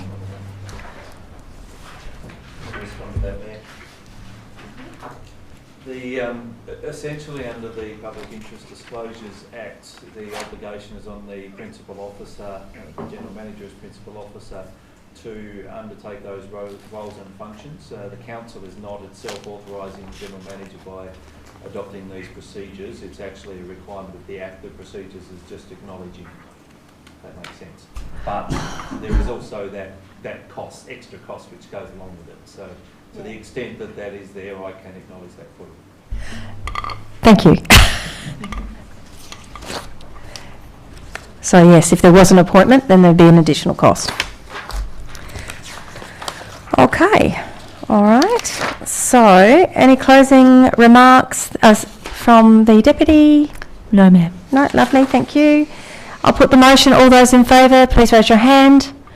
That's all councillors present. Councillor Campbell, how are you voting? For or against? I'm voting for, thank you. Thank you. For, that's all councillors present and the motion is carried. Thank you. We now move on to the next report. No planning approval required certificates option paper. Agenda number 15.004/21. Do we have a councillor to move a motion? Councillor Prince, followed by Councillor Gibson as a seconder. Councillor Prince, do you have some opening comments, please? It's fairly straightforward, Mayor. No comment. All right, thank you. I'll now open discussion to the floor. Are there any comments or questions? Yes, Councillor Gibson. Through you, maybe to the Director. I just had a question. How much time is going to be saved for people with this mechanism? How much time does it normally take to get your drawings or whatever they are approved as not requiring a DA? Thank you, Councillor. Through you, Mayor. It's difficult to say how much time an applicant might save. I guess when they come through to us, it would usually be back within a couple of weeks for an NPR, no permit required, the application that is. Potentially that may be sped up through a consultant if they went to that consultant in the first place to prepare their documentation. The consultant might just look through that and say, oh look, this actually meets an NPR, I'll issue with a certificate, so they could potentially save them time in that regards. Look, it really depend on the time frames at which their planning consultant may do that for them. But generally we do turn them around reasonably quick. The ones that we normally receive most commonly are people who submit an application without realising it meets the criteria to be a no permit required, and in the assessment process our guys will go through and say, well actually this meets the NPR criteria, so they'll be refunded part of their funds and issued with the certificate. I suspect that will still happen most of the time for most of these, but look, certainly supportive of the idea that applicants have another option that they could do that through. Thank you. Okay, any other questions or comments on that one? No? Okay. Councillor Prince, do you have any closing comments? No, just good to see a bit of red tape being cut. Excellent. Thank you. All right, I'll put the motion. All those in favour, please raise your hand. That's all councillors present. Oh, and Councillor Campbell, are you in favour of that motion? Yes, thank you, Mayor. Thank you. All councillors present and the motion is carried. Thank you.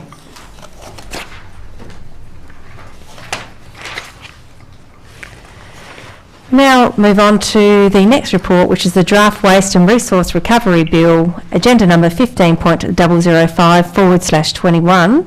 Do I have a councillor to move a motion? Councillor Wilson, followed by Councillor O'May as a seconder. Councillor Wilson, do you have any opening remarks? Thank you, Mayor. The Draft Waste and Resources Recovery Bill is a concern to me, and it should be to all of us. The bill will become a large burden, as far as I'm concerned, on our community when the levy is introduced. The waste cost in that first year, which effectively starts around November, I take it, for $135,000, represents around about 1.2% increase in our rates or fees. By 2025, these costs will rise to over $400,000, and that's around about a 5% increase in rates and fees. Tell me if I'm wrong, please, General Manager. On top of this, we'll be up for around about $65,000 for a weighbridge for the site. That's figures that I've got in the past for doing something along these sites. I think it's time we looked at what options we might have as far as our waste is concerned, and I think it's become a large burden to us. And I'd like to see some very heavy workshops with all 9 councillors around the table to try and come up with options. And you know, I've used the word biomass plant, whether it's that or whether it's something else, but we've got to somehow reduce the waste that's going to copping or going to landfill, and otherwise, you know, it'll become a large burden, a bigger burden than anything else that this council does. So that's my comments on it, Mayor. We need to do some heavy work. Thank you, Councillor Wilson. Yes, Councillor Lovell. So I share similar concerns to Councillor Wilson in regards to this.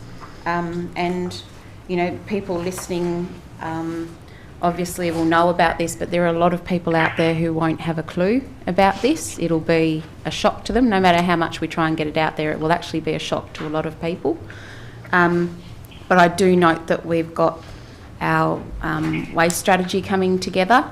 And I hope that we can all have some positive input and work with people around our community that are already dealing in recycling, and I'm sure we're pretty innovative in the Huon Valley. I'm sure we can come up with solutions as we go along. Thank you. Sorry, I think it was Councillor May, then Councillor Newell. Thank you, Mayor. I find it difficult to support this as one of the dot points for me is I believe it will increase illegal dumping. Any cost burden brought on the public on top of what we already have is only going to exacerbate the problem. And I believe there are other avenues, just as Councillor Lovell has suggested, that we can look at primarily education and what packaging and whatnot is sold in our major supermarket chains, I believe, should be targeted as opposed to members of the public and their back pocket. That's all I've got to say. Thank you. Councillor Newell. Look, I think this levy is a bit of a sweet and a sour one. I mean, the government has said that the extra levies are going to be reinvested back into making better facilities for the community, for the waste. I think it's time people needed to start taking responsibility for the amount of waste they produce. You know, it is going to cost you a bit extra to take your rubbish bin to the tip, but maybe it might make you think next month when you're putting stuff in the normal old rubbish bin, maybe it could be recycled. I mean, I think we desperately need to act in the next 12 months too and actually play hardball with these single-use plastics. I mean, Coles have announced a major reduction in their single-use plastics that they're selling in their supermarkets. It's only a chain reaction now. I think it's time we actually said, all right, no more single-use plastics in our valley. Let's take a bit of a lead on this. And it might be a little bit tough, you know, first up on the levy, but I think it's going to make us all think about how much rubbish we produce and how much rubbish ends up in the ocean. You know, look, it's one of those tough ones. I mean, I will be supporting it. Thank you. Thank you, Councillor Newell.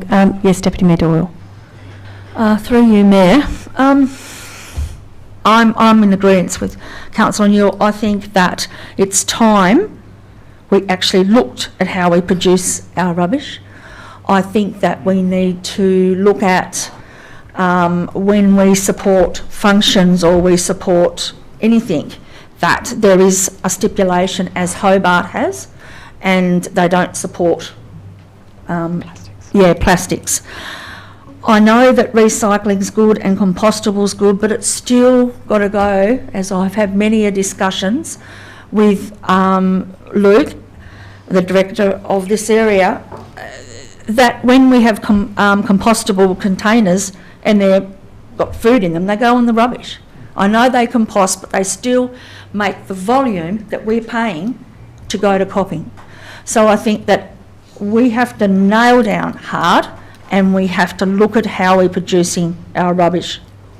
And as far as illegal dumping goes, look, we're probably never going to stop anybody from doing that if they really want to do it, because it's a sort of one of those areas, Councillor O'May, that there's no rhyme and reason sometimes when they do find out who it is. But what we can do is encourage and keep on doing it. And I'm with you, I think we have to cop a bit of the cost to be able to do the right thing. Thank you. Thank you. Councillor Gibson and then Councillor Prince. I mean, this is a massive systemic problem, no doubt about it. And some financial pressure is, I think, one of the tools that we need to use to make people reduce and also to sort rubbish better. And I'm really looking forward to grappling with our waste strategy, which I think we can, accompanying this sort of the impending costs that we're about to incur, we should be able to get some really good action on. Thank you. Councillor Prince? Yeah, through you, Mayor. I think money talks, and if I had to spend a few extra dollars at the shop to have a lot less rubbish in my bin at home, which is ultimately not going to cost me anything in the long run as rubbish becomes more expensive, I think most people will naturally head in that direction. So yeah, I think it's really long term, it's a good idea. I think we need to push for it hard. Thank you. Councillor Campbell? Yes, I'd like to say I think it is a massive problem. I think we talk about educating the public, but after hearing what actually happens with our waste and where it goes, I think we need far more education ourselves and to then go out and inform the public, because, you know, it's actually not, waste is not what you think it is. The recycling is actually quite ridiculous, and big businesses are not really helping when it comes to recycling. It's the tip of the iceberg, and I'd like to actually, as a group, sit around, and that last workshop we've had on waste I found really informative, and it really challenged me about what I'm putting into my bin. We've got to start with us, and then we've got to go, okay, how do we then bring that to the public? Because, you know, I heard a program today where young kids were talking about 10 things they had on a contract, and this was back 30 years ago in Sweden or Switzerland. We're a long way behind here. We've got to get ourselves really informed about what is waste about, because we can talk around the edges that it's, you know, it's single waste, single-use plastic, but it's much more than that. And I think I'd like to have a lot of good workshops, because I think it's a critical issue for our ratepayers. Unfortunately, they probably need to learn, like we do, how do you go to the shops and, you know, not buy things in plastic?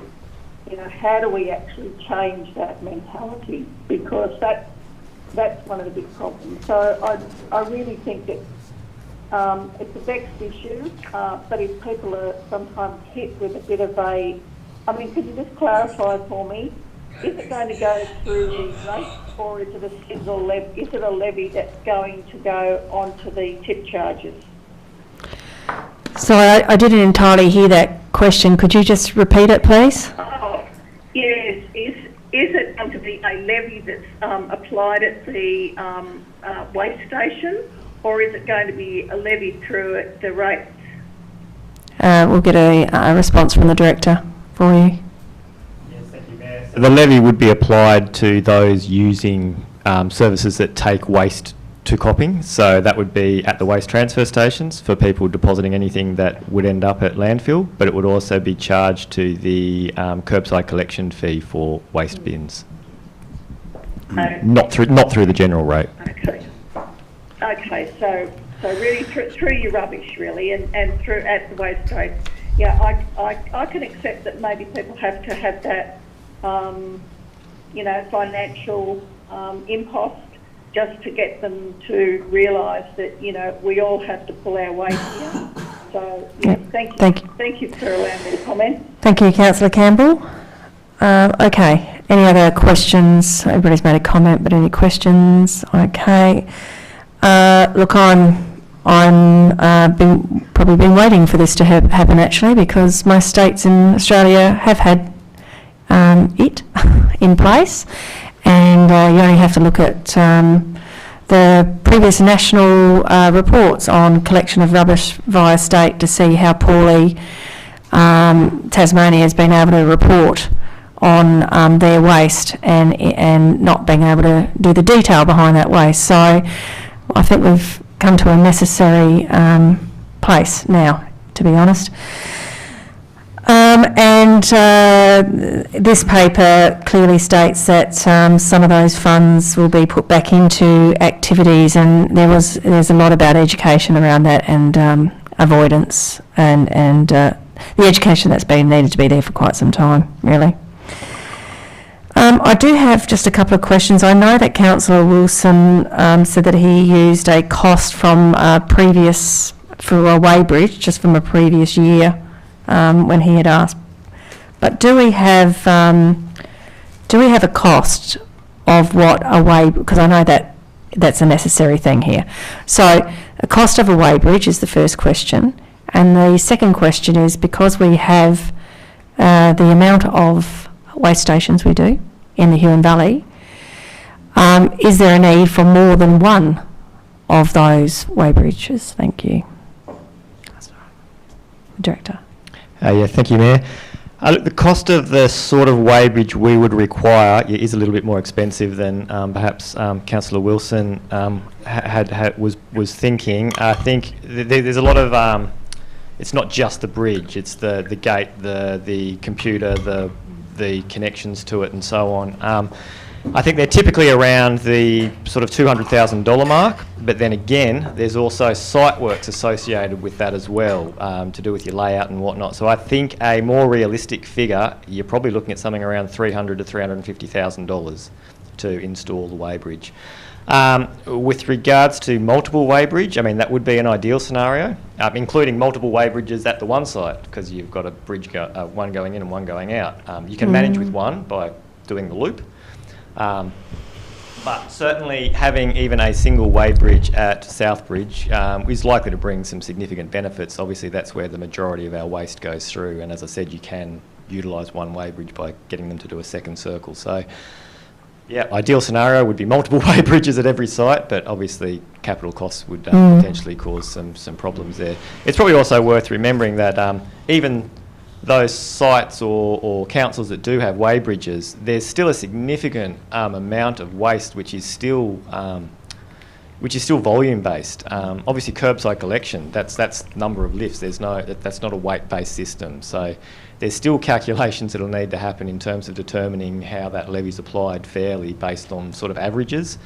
Even waste transfer stations that have weighbridges, nearly all of them will still have ute load, car load, bag loads, which are all volume based. So a weighbridge certainly assists and brings some benefits in that regard, but it's not a cure-all for knowing your exact tonnages. There's still going to be elements of that which rely on estimations of volume. I've got one more question just following that, and that is, do we have an idea through the waste group that meets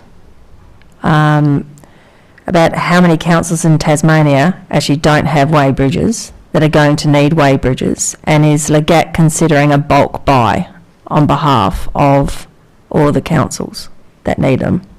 Not that I am aware of. Because Legat said that they would procure anything that councils wanted, that's all. So if that's not already on the radar, then I think we need to get it on the radar for an audit and then a bulk purchase to try and drive the cost down. Thank you. All right. Okay. So,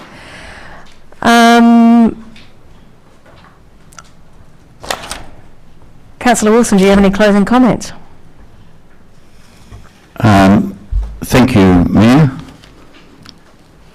Should have been about a few months ago. I sold a weighbridge, which was effectively one to Duggan's, for $20,000, and that was quite a weighbridge.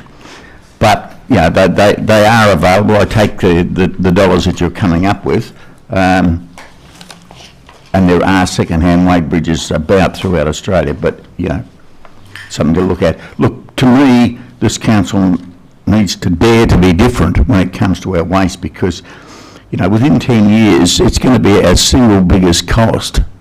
As far as our community is concerned, it really is. And it's only as we grow, the waste will grow. And will become, to me, a real burden on our community. And we'll see rate increases which are going to be pretty significant down the track, or fees as well.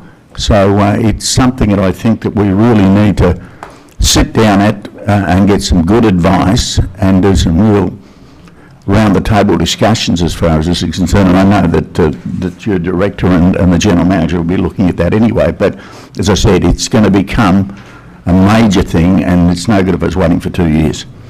We've got to move on it as soon as we possibly can. Thank you, Mayor.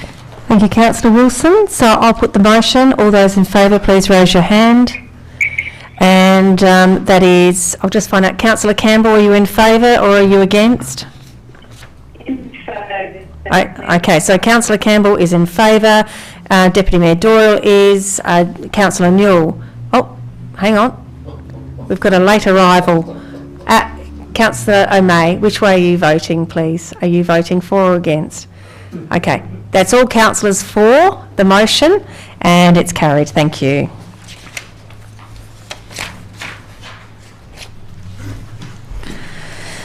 Okay, we go to the next report, Local Government Association of Tasmania General Meeting motions. So we have 3 motions here this evening. We will, so Councillor Prince left it. Thank you very much. So we have 3 motions in front of us. What we'll do is we'll first of all move a motion for the actual overall report, and then we'll go motion by motion, moving those. Okay. So do I have a councillor to move a motion? That's Councillor Doyle. A seconder, please, Councillor Lovell. Thank you. Councillor Doyle, do you have any opening remarks at this point in time? Thank Not you. at this point, thank you. Thank you. Okay. I'll put the motion. Those in favour, please raise your hand. Councillor May, are you going to? This is just for the report only, not for the motions. We haven't got to the motions yet. Councillor Campbell, are you for this motion? For the overall report? Thank you. Yes, thank you. That's all councillors present and the motion is carried. Thank you. All right. So we now move into the first motion, which is about planning authorities. The council is the Burnie City Council, and their motion is that the Legat investigate the level of support among Tasmanian councils and identify the relevant considerations and options to propose an amendment of the Land Use Planning and Approvals Act 1993 to A, delete the mandatory requirement for a council to act as a planning authority for purposes of determining an application for a permit to use or develop land within its municipal area, and B, provide as an alternative the establishment of an independent development assessment panel to determine a permit application. And the recommendation from the officer is to support this motion. So do I have a councillor to move the motion for the planning authorities? Burnie City Council, thank you, that's Councillor Gibson, seconded by Councillor Doyle. Councillor Gibson, do you have any opening remarks? Well, I mean, I think there's some sense in this. Because the way the planning scheme is written, it is a very legalistic system, and councils get very caught up in these matters, and the residents don't understand that we actually don't have control over whether a container looks good or not in a certain situation. So, I mean, given that the planning scheme is written in this way and operates in this way, I think this is a reasonable suggestion. I think in previous systems were even better, where there was some local knowledge and reasonableness, but that's not what's on offer, so I think it makes sense. Thank you, Councillor Gibson. Open to the floor. Councillor Doyle. Yes, through you, Mayor. Every training I've ever been to at planning, and no one wants the hat that you wear that you can't do anything with. So, you know, like I know we were told you have 2 hats. You have your councillor hat and your planning hat. Everybody wants that second hat gone, I can tell you. Thank you. Thank you, Councillor Doyle. Councillor Lovell. I totally agree with Councillor Gibson, and it definitely blurs the lines for the public looking at a councillor when you're there to listen to them, and then all of a sudden you can listen to them, but that has no bearing on the decision that you can make, especially when we've got our professional planners who have been over it and their work is good. I think this is a really good one to support. Thank you. Any other comments from the floor? No? Okay. All right. Thank you, Mayor. Oh, yes, Councillor Campbell, thank you. Look, I can understand the perplexity that, planning brings, but one concern I have is that we do represent the community, regardless of the difficulty of planning, and I think to actually take away that role really, in a way, does a disservice to our community members. If they have concerns, we can certainly advocate, with applications during, council meetings, and I think that's a good thing because, we have said we are representing community members. I just think that it could be a loss that we might regret in some ways, but yes, that's just my opinion on that. Thanks. Thank you. Thanks, Councillor Campbell. My interpretation of the actual motion is that it looks like it leaves it a little bit fluid. So delete, and this is my interpretation, delete the mandatory requirement for a council to act as a planning authority. Provide as an alternative the establishment of an independent development assessment panel to determine a permit application. Now, whether it gets progress to the point where it's a full independent panel, or whether in some states they have had a greater amount of independent panel members than what they have councillors.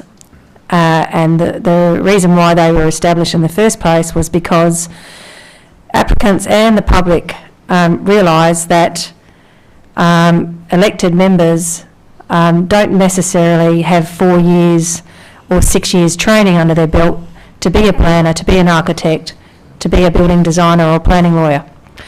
And so that is the reason why they came about, was because to create more trust in the system and to be more robust.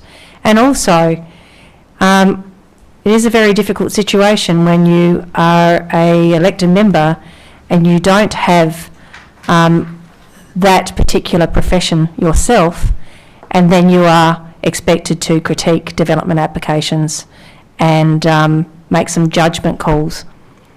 So that is why the independent panels were brought in, at least in a couple of the states that I'm aware of, and they have worked very well. And when they've had the combination of the councillors as well as the independent members, the councillors themselves that have been present at those monthly meetings, their skill level actually did grow as a result, because they were constantly around 3 independent members who were highly skilled.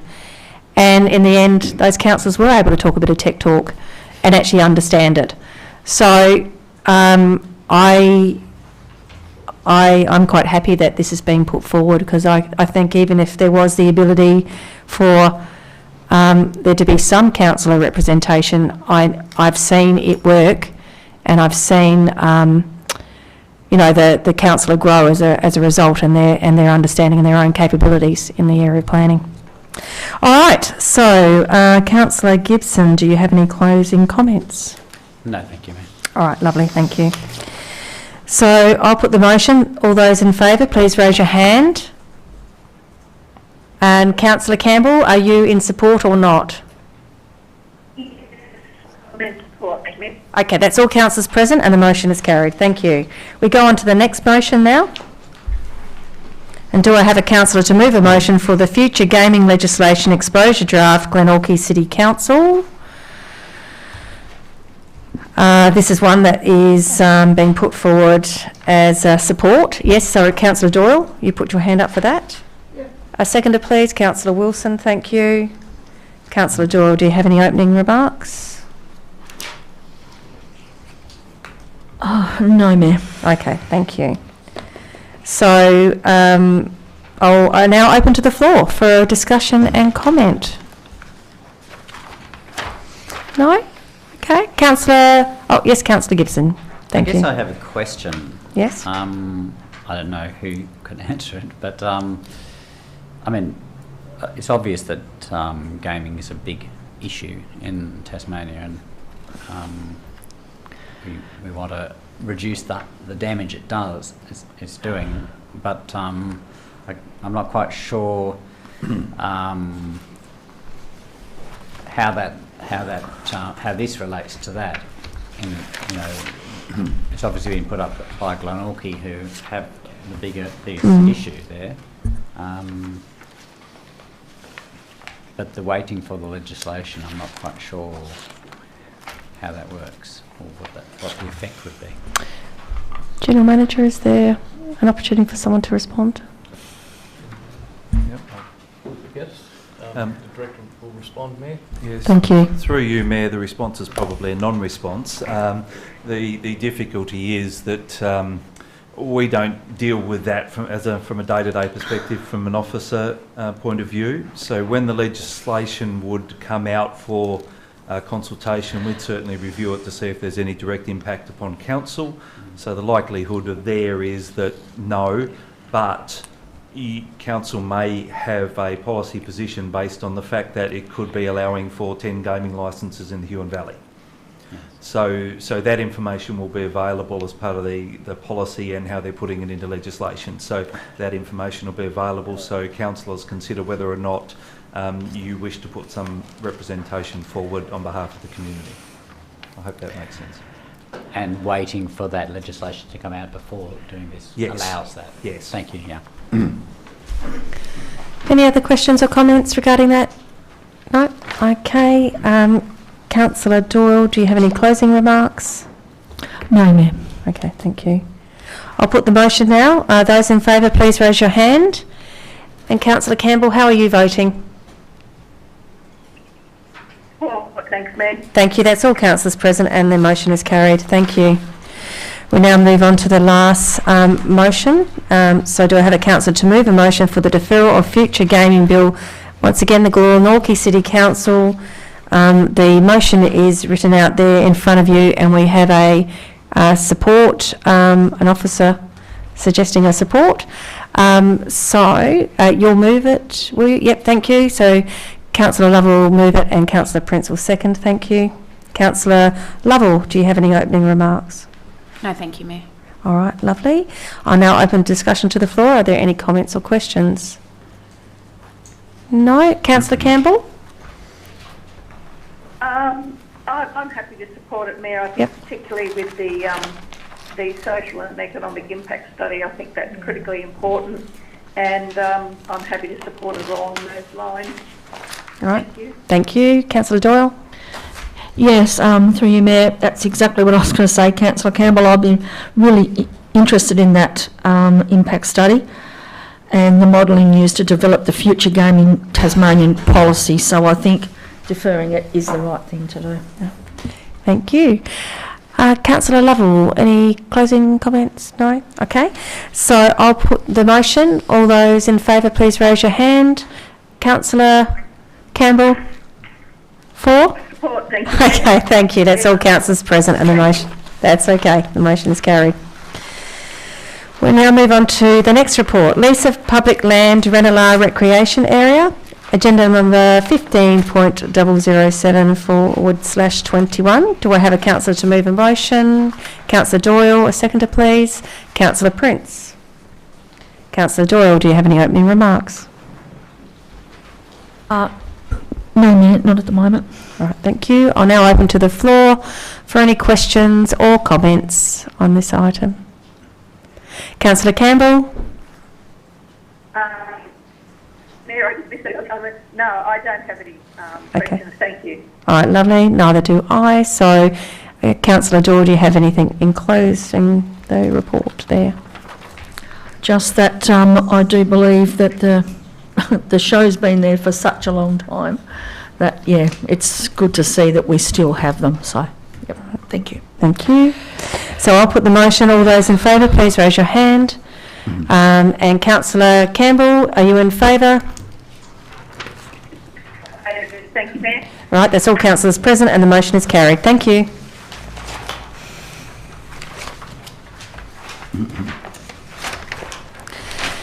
The next item is the council's annual general meeting. I think I better have a bit of water. Agenda number 15.008/21. Do I have a councillor to move a motion? Yes, Councillor Wilson. The seconder, please. Councillor Lovell, thank you. Councillor Wilson, do you have any opening remarks? No, I don't think so, Mayor. I think it'd be good to hold it down at the Town Hall. I don't have a problem, and I don't believe that people that are genuinely interested in this will have a problem with that timing either. So I think it'd be good for all staff as well as our community. Thank you. Thank you. Yes, Councillor Gibson. I do have an issue with the timing being shifted to 4. I mean, I think that most people work and it's very hard to get to such meetings, and it's the only place where motions can be moved by residents. So I wouldn't, I don't really support it being moved from 4 to 4 o'clock. Okay, thank you. Yes, Councillor Lovell. Sorry. Can I just ask how many usually attend the AGM? Is there an average or a that we get? 34. Mayor, it's hard to provide an estimate because they were normally attached to a ordinary meeting of council. This is the first time we've had one separate, well, for quite some time. If I was to have a guess, I'd say somewhere between 10 and 20. Thank you. Any other questions or comments? Councillor Campbell? Mayor. Yes, thank you, Mayor. Through you to the General Manager. Is this just a one-off or change from 6 p.m. to 4 p.m. General Manager? Just, I had a query today from someone on the change of time, and they're concerned that it does preclude a lot of people participating if they would like to when they can't get back, from work. So is this just a one-off this time? Through you, Mayor, this is a one-off due to the COVID situation and to reduce costs where possible because of our cost-saving measures at the moment. Once we're back in the council chamber with a gallery, there'd be nothing stopping us going back to having it at 6 o'clock or attached to a council meeting if council wished, because this is really a council decision. And General Manager. yeah, Councillor Campbell, you would have missed a public question time where we also mentioned that we'll trial this and we'll gather feedback afterwards as well, which will help determine what happens in the future. But yeah. Thank you, Mayor. Yep. Thank you. Thank you. Any other questions at all? No? Okay. All right. So I'll put the motion. Councillor Wilson, did you have any closing comments? Sorry. Thank you, Mayor. I think we're going to be surprised on the amount of people we get to this AGM because they've been starved of coming to council meetings for some months, and so I think they're going to want to see our lovely faces, don't you, Councillor? I think so. I think we'll be pleasantly surprised. I'm saying we're going to have 100 there. Oh, I don't know if we have the capacity. Okay. Actually, what is the capacity? Do we know yet with all of our tables down there? So, Mayor, we're asking people to register. Yeah. Yep. Capacity 75. 75. 75. Okay. I'll say 80. 75. Oh, including us. Okay, so down again. Yep. Numbers and registration. Yep. Okay. Lovely. That will be advertised, Mayor, the registration. Yeah. All right, good eye. Thank you. Okay. A lot of enthusiasm there, Councillor Wilson, but we can't quite have the number that you were suggesting. We'll have 55 then, Mayor, Okay, plus all right. ourselves. So. Okay. All right, so I'll put the motion. All those in favour, please raise your hand. Now, Councillor Campbell, how are you voting, just so I know? Yes. You're against? Sorry, you're against the motion? No, in support, thank you. In support, okay, all right. So, Councillor May, how are you? Right, love, okay, all right. So we have Deputy Mayor Doyle, this is 4. Deputy Mayor Doyle, Councillor Newell, Councillor May, Councillor Wilson, Councillor Prince, Councillor Lovell, Councillor Campbell, and Mayor Enders. And then against is Councillor Campbell. Councillor Gibson. I do apologise. Thank you for putting your hand up very quickly. So the motion is carried. Financial report, agenda number 16.002/21. Do I have a councillor to move a motion? Councillor Wilson, thank you. A seconder, please. Councillor Doyle. Councillor Wilson, do you have any opening remarks? I can only say, like I say, most meetings with the financial report, thank you, Director, and your staff are doing a fantastic job keeping us up to date where we're sitting financially, and it's looking reasonably good. Thank you. Very good, thank you. Any other, open to the floor for comments and questions? Councillor Campbell, do you have any comments or questions regarding this report? No, thank you, Mayor. Okay, all right. I've just got a couple of questions. Page 2 of 12, the operational report by department. Corporate services is currently overspent by 57,321. I just wanted to know what is the projected forecast for this department come 31 June 2021? Thank you, Mayor. I think we have a slight confusion there. So that figure you referred to there is actual fact legal and governance services, but I can respond to that question in any event. So the overspend that you're seeing there is due to reserves brought forward from prior years. So that's some initiatives that weren't spent last year, so they were a favourable variance last year, but so therefore being spent this year an unfavourable variance. Oh, okay, all right. Yes, does that apply then in the same scenario for community services and also environment and development services, where they all feature overspends? In relation to community services, it's largely due to the reserves brought forward. Mm-hmm. In environment services, it's partially. Yeah, they're actually performing quite well because of building and plumbing fees, etc. Yep. Okay. All right. So should be pretty good by June 2021. Yep. Well, the overall forecast at the council level is an improvement from where we started. Yeah. Overall, that's right. Correct. Yeah. Exactly. Which is great. All right, Councillor Wilson, do you have any closing comments? No, thank you, Mayor. All right, lovely. So I'll put the motion. All those in favour, please raise your hand. Okay, and Councillor Campbell, are you in favour? Thank you, Mayor. Thank you. That's all councillors present and the motion is carried. Thank you. So I now advise that the council is acting as a planning authority as at 8:20. Thank you. In accordance with the provisions of Part 2, Regulations 25 of the Local Government Meeting Procedures, Regulation 2015, the Council will now act as a planning authority pursuant to the Land Use Planning and Approvals Act 1993. The report we have in front of us is the planning application DA 379 of 2020 for an outbuilding at 1 Brookdale Close, Cygnet. Agenda number 17.003/21. Do I have a councillor to move a motion? Councillor Gibson, thank you. A seconder, please. Councillor Prince. Councillor Gibson, do you have any opening remarks? I have an opening question through you to the Director, if possible.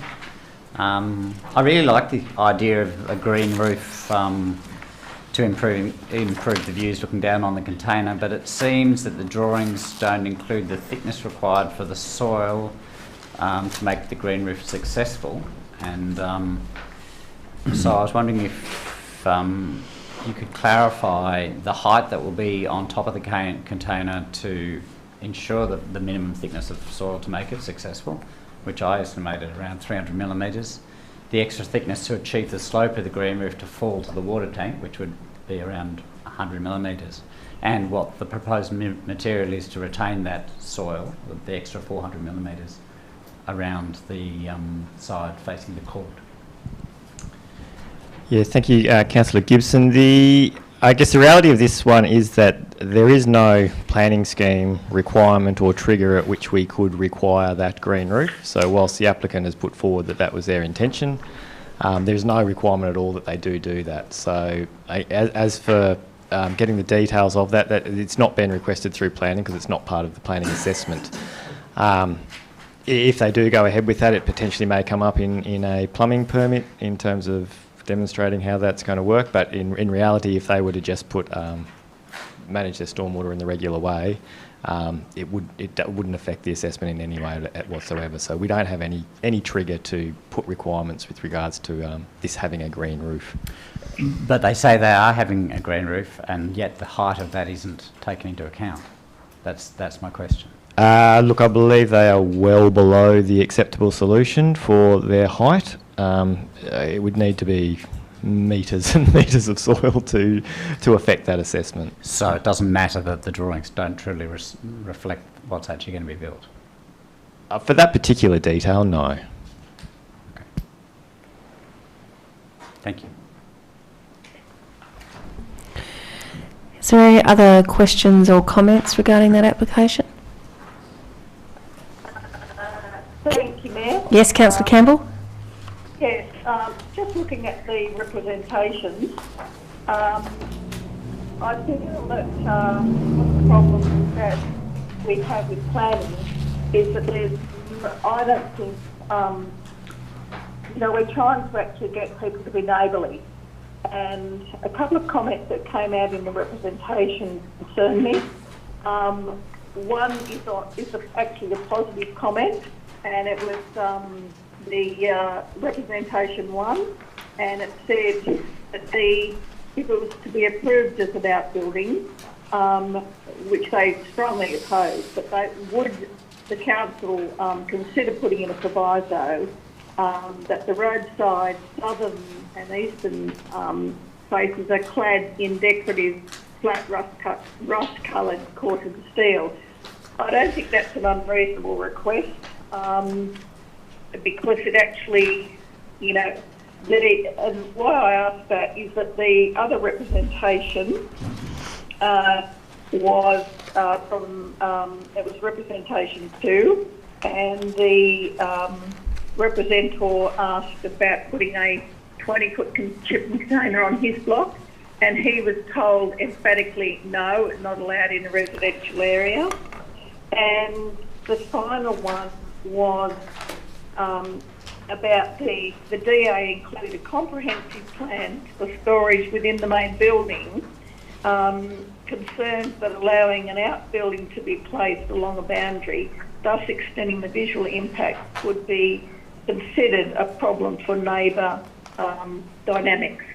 I just think that they're worth considering, even an adjustment to, how something looks aesthetically, because if people are looking down on a container, I think it's a fair and reasonable thing that considerations, small adjustments like that could be considered for neighbourliness, because I think we're trying to achieve that. And that's, comments I'd just like to add, because I don't think it's an unreasonable request.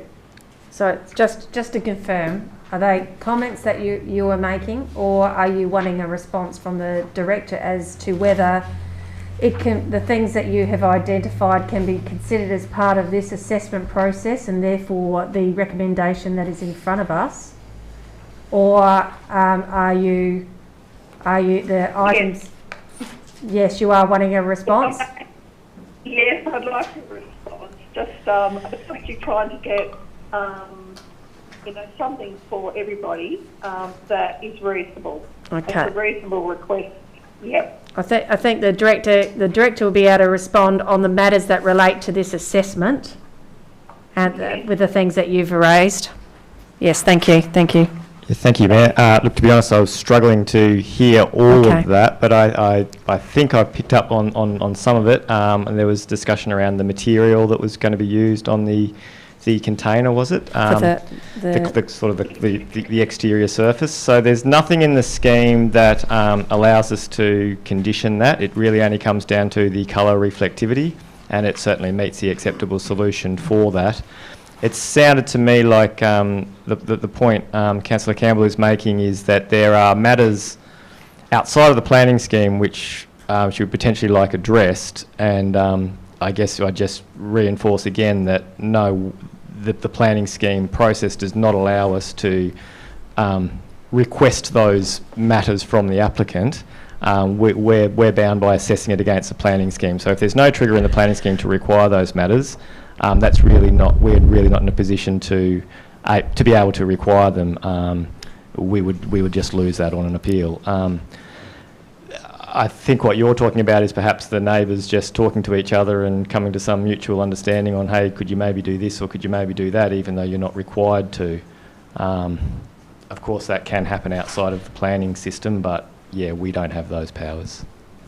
Did you hear that, Councillor Campbell? I did, and I just probably asked the question again, Director. Is that something that could be encouraged, through the planning to, get the parties together just to, discuss these very small issues in an attempt to keep, a small development. We want it to start off as a friendly development, and is there a case for, inviting people to come in and discuss a small issue like the colour of the, the cladding? Councillor Campbell, I mean, there is. I guess realistically, though, to be fair, there are some developers who are happy and willing to do that. But our ability to compel that is obviously we have no ability to compel it. As I said, some are willing to consider it and make some changes off their own bat, but it's really nothing we have any power in. But in terms of encouraging it, yes, I mean that can, and to some extent it does happen. But if I'm totally honest, most applicants just want to get on and get their approval, and aren't all that amenable to the idea of having to address things that they don't actually have to address. Okay, thank you. Thank you, Director. Thank you. Thank you, Councillor Newell. Just from my point of view, I think it's a marvellous use of recycled materials. I think the way they've set it up there on the block is really nice. And, to be truthful, if someone had come over to me and asked if I could change the colour of my house, I'd know.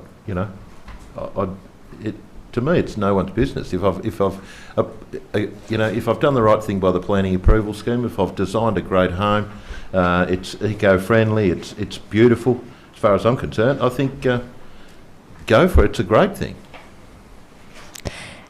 Any other comments?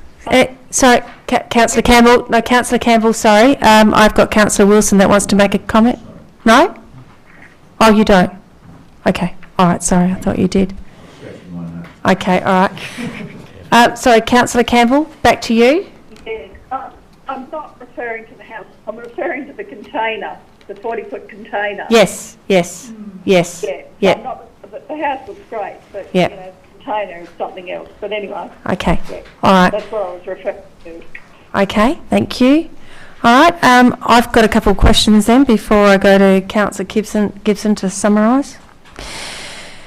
Well, first of all, was just a comment, and that is that in relation to what Councillor Campbell said, Hobart City Council does have a policy where they have like a mediator service. However, it's a paid service, so the parties would need to agree to pay for the service. That's one thing. And I have got a question for the Director, just in regards to the green roof and the fact that you were saying that due to the planning scheme doesn't require them to, if they state that they're going to put a green roof on, you're saying that the Planning Act doesn't actually require them to follow through on what they've actually put in their application, that they will put a green roof in? It's more so, Mayor, that if they were to, a regular roof would not change the assessment in any way whatsoever. There's nothing in the planning scheme to trigger a requirement for a green roof. It's all right, I'm just trying to get my head around it. Because I know the recommendation is to receive and note the actual, the actual application and the details within that. and therefore the house design has got a green roof as well. So that, in that case, is that also something that they wouldn't have to follow through with if they decided not to?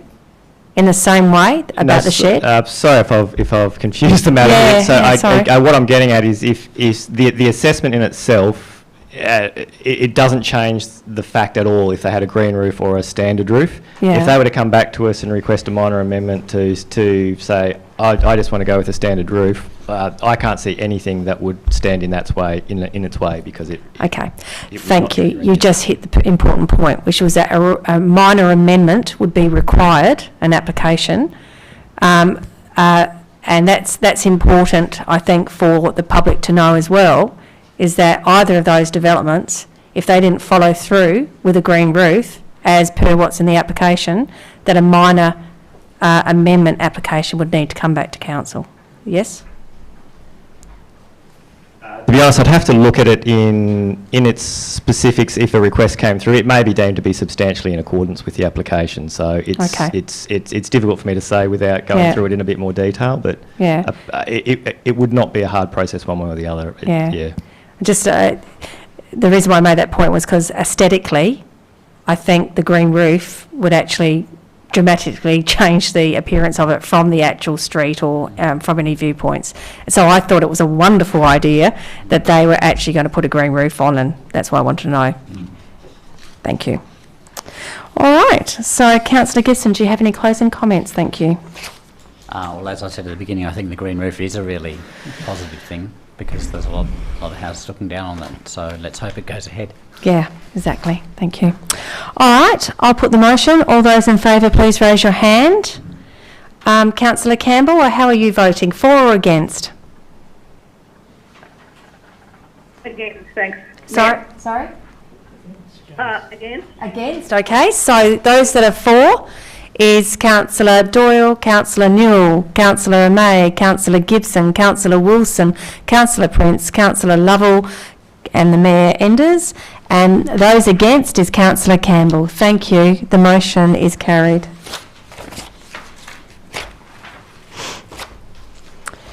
We're now no longer acting as a planning authority as at 8:34.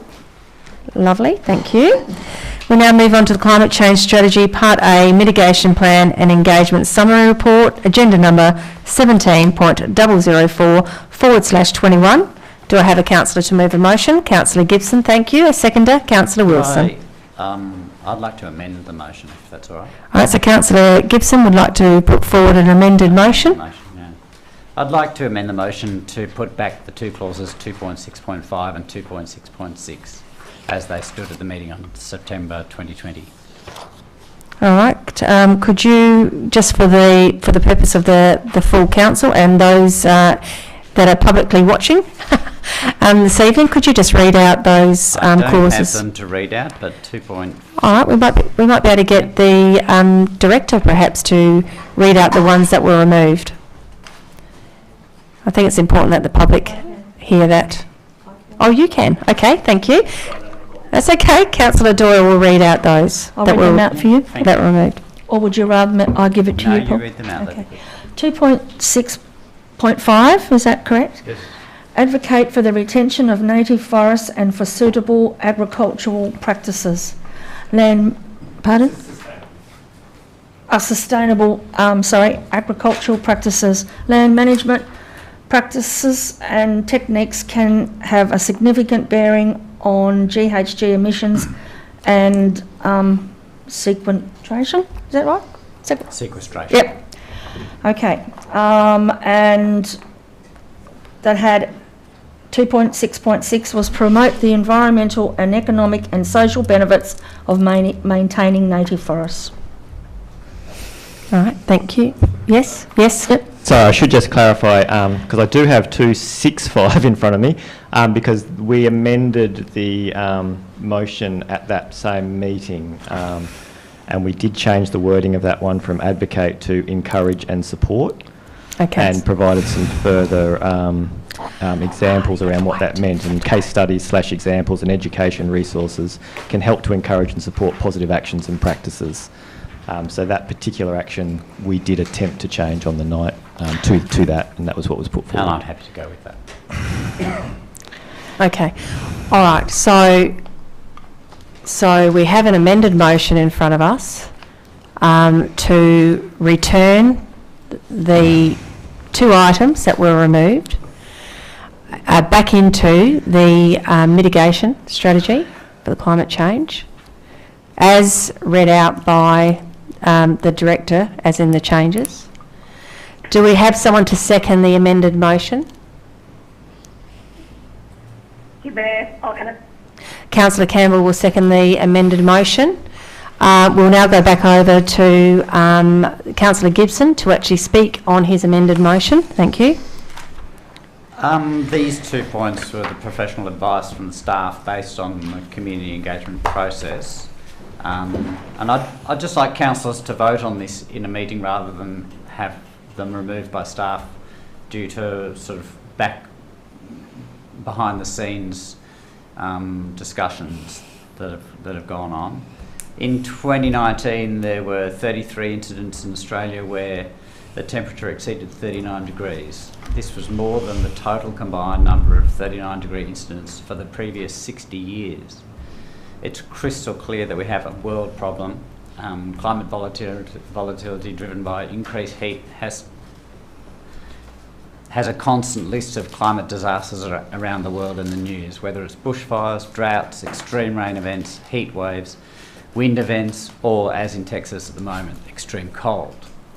Rather than trying to avoid doing our part to reduce carbon pollution in the atmosphere, we need to all put our shoulders to the wheel to reduce carbon pollution in our atmosphere for the future of our children.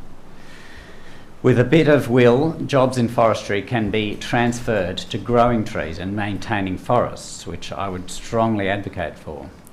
Any pressure we can put on industries to reduce polluting the atmosphere through investment in climate-friendly alternatives, we should do.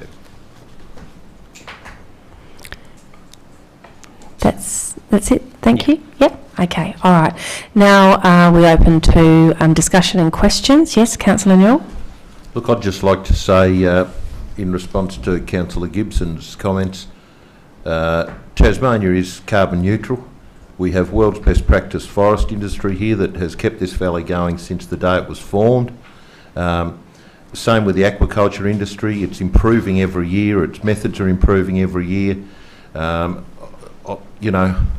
just counter some of the figures. You said it's been the hottest in areas of Australia for 60 years. So did we have the problem 60 years ago and it's gone away and now it's come back? I mean, these figures are a lot of maybes and prognoses rather than actual graph figures. They're Bureau of Meteorology figures. Yeah, I realise that, but 60 years ago we had bad times too. So you can't just say this is all happening now because of this. We're a carbon neutral state, and I just don't see what difference me having an electric car is going to make to the world problem. If we want to fix the problem worldwide, it's China, it's Asia, it's India, it's these massive wrecking boats on beaches, oil going into the ocean. You know that as well as I do. They're the problems. They're the ones we need to fix. I do agree that there are much bigger polluters than us, but as I said in my opening comment, we all need to put our shoulder to the wheel, and the easiest way to contain carbon is to leave trees in the forests. It's the most economical way to do it.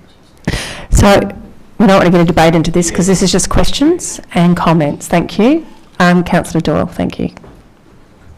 Yes, I'd like to go back to one of the points that Councillor Gibson made.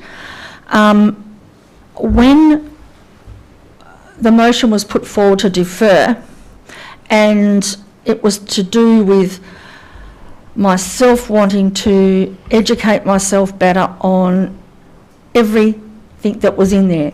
And I had apologised for the fact that I hadn't done it before, but I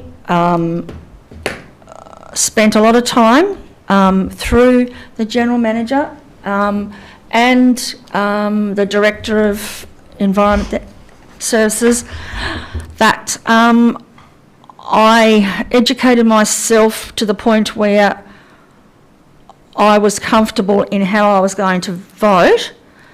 I think if and stop me if I'm wrong, but I think Councillor Gibson, when we were going to vote on this the first time, you said to me, would it help if we took those two out? And at the time I said that I thought I needed to look further into it. So I just want to make that point that you did ask me that, and I believe that the director in that area would not have just took it out because I said, and I'm sure that well, I know that didn't happen, and so back under house things didn't happen, Paul. A lot of conversation was had around these, so I just needed to clarify that. Thank you. Councillor Lovell. Just in response to you as well, Councillor Gibson, I'd just like to say I support our timber workers and our sustainable native and plantation timber industry. Thank you. Any other comments? Yes. I'll just see if anyone else has one. Yes, Councillor Prince. It's probably a question and a comment. I'm just trying to think of the way. Huon Valley Council is an entity, like a local government organisation and elected members. What sort of legal right do we have to implement things upon an organisation like forestry, for example? Because that's obviously tied in with a higher level of government. I'm sort of trying to understand. It was to advocate. Yeah, I'm just thinking because sorry, I'm trying to find the words. Are we advocating for all of Tasmania, or are we advocating for forestry just within the Huon, or are we where are we? What's the intent? Well, I think probably only because of putting them back into the mitigation strategy. Yeah. So we've already made a decision to take it out. So it's probably more so Councillor Gibson as whether he sees it as Tasmania-wide or whether he sees it here as the Huon Valley. But it is the Huon Valley Council's climate change mitigation strategy. So therefore, it really does need to be the Huon Valley as far as the content goes. And Can I answer? Yes, certainly. I think climate change doesn't have boundaries, and it's a worldwide thing, and we've got to advocate for forests worldwide, but our influence obviously will be considerably less the further we go away from the Huon. Yes, sorry, the Director would just like to respond too, please. Yeah, look, I might be able to clarify for Councillor Prince with regards to his question as to the intent of the actions. So it was really, and that was why we put forward the additional wording to clarify it at the last meeting. So encourage and support the retention of native forests and sustainable agricultural practices. And then we've gone on to say case studies, examples and education resources can help to encourage and support positive actions and practices, and our milestone is to provide resources. So that's the principal benefit that we wanted out of that action. In hearing the concerns around how it could be potentially be misused, misconstrued, be seen as directing industry or beyond our scope, we've reviewed it and have determined that we already have the action 271 education within the strategy. Yep. So that action in of itself provides us with the opportunity to still provide those case studies, provide those resources that help to support industry, help to encourage positive practices. So in our minds, that's why we've decided to remove it, because they really aren't providing any further tangible benefit than the actions that we could already achieve through the education one. And that removes any ambiguity around how that action was going to be interpreted, how it might be misused, and so that's why we made the decision to recommend removing them. Excellent. Thank you very much for that, Director. That clears things up a lot. A question, yes. Yeah, the only other question I had was I had thought that we were removing the the clause where that we review council investments, banks and insurers, and build positive relationships with those that are taking appropriate actions. I'm not happy that we're not going to deal with a bank, or we would look at them differently because they might support the forestry industry, and so we won't deal with them anymore. I can't support this motion at all while that's still in there. Just wanted to put that across. Perhaps there could be an expansion on Matthew. Would you be best to speak on the meeting? That was requested that we do a follow-up meeting to explore with an investment banking and what that might look like, and maybe between David and Matthew. David? Luke? Okay, Luke, thank you. There was some follow-up done, and that the main feedback was we did previously have the word ethical investment in there. That's come out because in discussions with those professionals, ethical in of itself is somewhat of an ambiguous term. So you need to define what your ethics are in order to say you're going to do ethical investment, because each person's ethics are obviously different. The council hasn't gone through that process to define them, which is why we've removed that and we've left the wording of the action exactly the same, but removed the word ethical from it and just focused on investment. The other wording is still there exactly the same. But as per the action, it would come back to you, Councillor Newell, because the recommendation action is to look at amending the investment policy. So that investment policy is a policy that's approved by council, and that's where that action would lead to. I think, as we discussed a bit in workshop, the intent of this action isn't perhaps as extreme as some people may be thinking. Obviously, the investment policy already sets out a whole heap of criteria around having investments that are secure and have a good return. There's no intention that any of that would change or go. It is just the option to provide an additional consideration of council, that where you might have a range of investments that meet those same criteria and having good returns, having good security, you might have 6 or 7 that meet that, and you might have a few of them that are able to demonstrate a really good commitment to climate change. You may then go, well, look, all other things being equal, let's steer towards this one. That's where that action is intended. It just states banks and insurers. You know, it doesn't seem to be just investments. You're talking banks and insurance companies, and it opens a very wide field up. Confirming, though, that what the director said is that it would have to be operated via a policy, because we have a policy in place, which would mean that an amended policy would need to come back to council for that purpose. All right. Yes, Councillor Campbell, yes, you can speak to the amended motion. Thank you.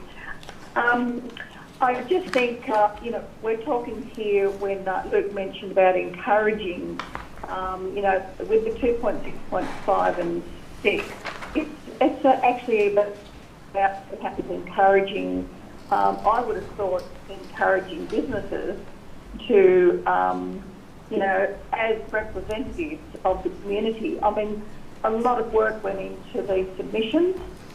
We've put them out for community engagement. I think we've done a great job of putting them together. Only got submissions were put forward. And I think that we're supposed to be representing the community, and the community made it quite clear that they wanted to encourage businesses. We talk about encouraging Woolworths to not, with plastics. We talk about eating. We want to educate people. How do we actually do that if we go out and do encouragement and speak to businesses about what's going to be in the best interest for the Huon Valley? I think we can't just pick and choose. I think we have to look at the big, the long-term picture. Why do we want to plant trees?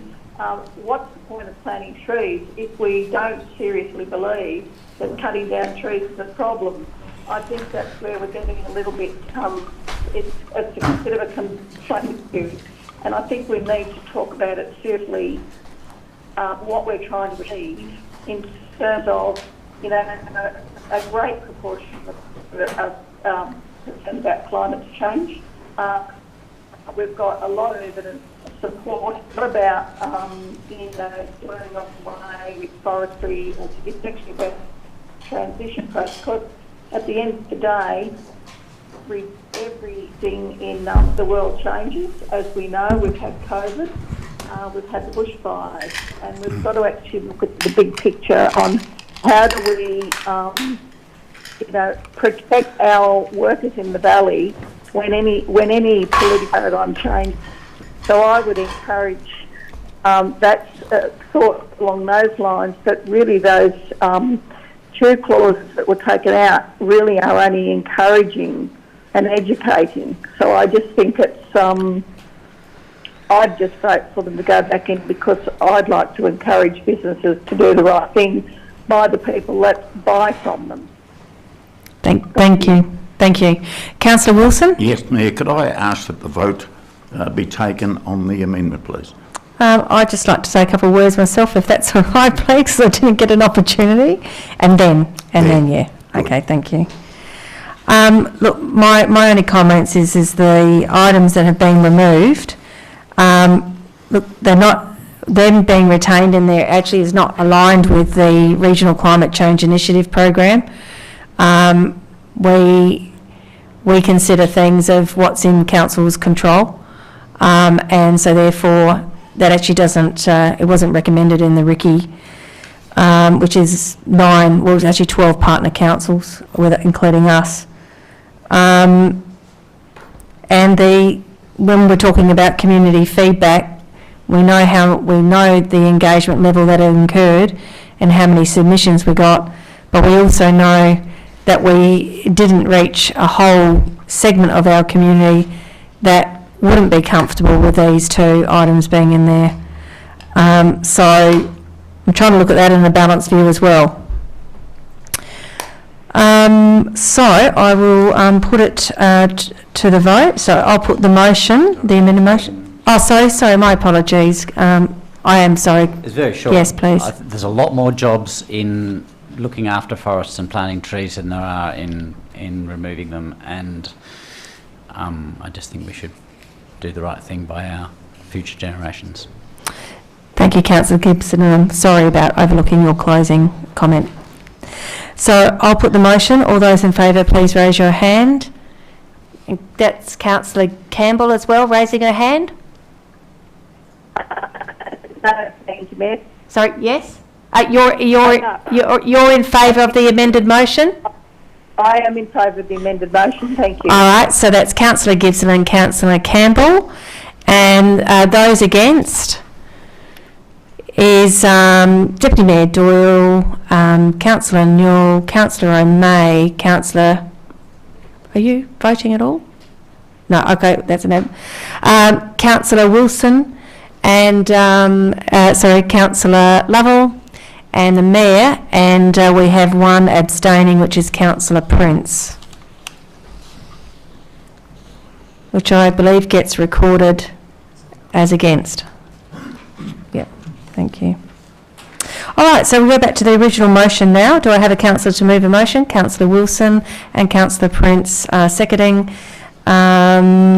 Councillor Wilson, do you have any opening comments regarding this? No, Mayor, I think we've really discussed this a lot. Obviously, there's some that agree and disagree, but I think we've done the best, and the Director and his staff have done the best possible job they can presenting this to us. Thank you. Yes, comments, Councillor Lovell? Can I make a minor amendment, if possible? I put forward a minor amendment. Okay, so what are you recommending? So I'd like to put forward a minor amendment changing Part A mitigation and its references to Part A carbon footprint reduction plan. Okay. All right, that's actually an amended motion because that's quite a significant change. So, yep. So, Councillor Lovell is putting forward an amended motion to change the title of the actual document. Can we also get a comment from the Director, I think, as well, before we get a seconder, because of that being the change that it is? Thank you.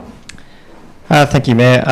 I guess if you're after my professional view, I personally would preference that we didn't. It's not something that's a major issue. I mean, certainly the strategy will still work by calling it that. I guess I'd be more comfortable in using, I guess, the contemporary terms that are well recognised around what climate change mitigation is. I think it'll bring a bit more clarity and consistency when we do the full strategy. We've got Part B coming, which is adaptation, which doesn't have anything to do with reducing your carbon footprint. Obviously, it's just how to live with climate change. I think the package of documents would be clearer with the titles as they are. But having said that, I mean, obviously, the strategy still works with you, whatever you really call it. So it's not something I'd die in a ditch over. Okay, thank you. So just confirming, would you like to put that through? Yeah, okay. So Councillor Lovell would like to put forward an amended motion that the document is called Climate Change Strategy, Climate Change Strategy, Part A, Carbon Footprint Reduction? Plan, yep. Plan. Okay, all right. Do we have a seconder for that, please? Councillor Wilson? I'll second it. Councillor Wilson? So I can. Oh, sorry, you have to accept the amended, hang on. Yep, okay. Accept the amended motion? That's what, yep. So Councillor Wilson accepts the amended motion and then Councillor Newell will second it. Okay. Right, are we happy? No, have I really confused it? Councillor Lovell's moved the amendment. Yeah. And Councillor Newell seconded the amendment. Okay, all right, thank you. All right, okay. Got the technicality sorted out now. All right, so would you like to speak to that amendment? Yeah, just short and sweet for me. I just believe it better reflects what council's role is, because it's kind of getting really blurred the lines between this document being within council's power of controlling what they do and us going out into the community and controlling what others do, and I think it can be taken the wrong way, so that's why I put it forward. All right, thank you. Comments, questions? Yes, Councillor Gibson? In some ways, I think Councillor Lovell's name is easier to grasp for the community. That's my only comment. Okay, thank you. Councillor Newell, yes? So when we're voting on this, are we voting for the package? Or we're Yeah, just voting for the amendment the content, and then we vote? Yeah. Gee, I'm starting to get mixed up. Yeah, we're voting for the amendment, which is a change of the title. We haven't got to the content yet. Right, done. All right, good thing, yeah. Okay, Councillor Campbell, any comments? Only that time. I'd like to stay in line with what most councils around Australia and probably around the world are going for, and it's more of an understanding of a climate change strategy plan. And so I wouldn't be voting for it. Thank you. All right, any other comments or questions on this amended motion? Look, I just, from the point of being a chair of the Regional Climate Change Initiative Program, we've adopted mitigation and adaptation as consistency across local government, and the intention is already from the Local Government Association of Tasmania, which is starting to reach out to Tasmanian councils to have consistency across the state. So just like the planning scheme, statewide planning scheme, to get it all in the same language, and so there is continuity across the state. We may be in a position later on anyway with whatever the state government do around this, and actually because there is some climate change, the Climate Change Act, for example, there may be some terms that we have to use. So I actually feel strong about keeping mitigation and adaptation and actually educating our community around what that means. So, but thank you. All right, so I'll now put them both. Sorry. Do you want to close with anything? I'm getting a bit off on a racehorse here. Sorry. So I'll put the motion. All those in favour of changing the title of this document, please raise your hand. Okay, Councillor Campbell, are you for or against? Against, okay? You're against? Okay.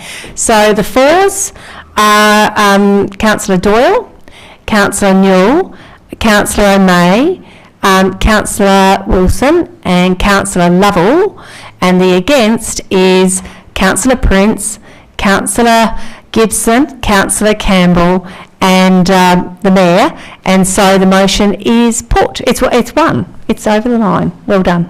Okay. So now we go back and actually approve the whole document. Okay. So I need, do I have a councillor to move a motion? Councillor Wilson. It's already done it anyway. Thank you. Through you, Mayor, the motion is now, the amendment has now become the motion. Okay, all right. The amendment has now become the motion. Right, okay. So I need a seconder. Is that it? It's done? The amendment is, sorry, the motion is now open for discussion. All right, okay, thank you. All right. Getting very confused. All right, open for discussion. Any further discussion on the matter? Councillor Newell. Look, I'd just like to say one more time that, I mean, I would vote for this if clause 1.5.1 was removed. I'm not happy with banks that have historically been in this valley being discriminated against, even if they come up with exactly the same deal as another. I don't think we should drop probably lifelong partners because of their association with the forestry industry or the mining industry or any other industries. So I can't support this policy, I'm afraid. Okay, thank you. Any other comments, questions? Councillor Prince? Yeah, sure. I've had quite a few emails, phone calls and meetings over the last, I want to say, 2 years maybe, with regards to this. I've had plenty of people of all sort of walks of life come and talk to me about it and ask me a lot of my personal positions on climate change and my feelings on it. My position changed quite a lot when I was fortunate enough to travel to Poland for a couple of weeks and, you know, spend 16 hours a day listening to a lot of far more intelligent than myself people discuss climate change, and probably a few that weren't quite as intelligent, to be blunt. I'm a genuine believer that this is the biggest crisis we will face, and that takes into effect COVID. But this will be the number one thing that we are dealing with for the next 10, 20, 30, 50, you know, who knows how many years. And I also do agree with the sentiments you were echoing before, Councillor Newell, about it, the Huon Valley being, we are, on the global stage, it's almost insignificant.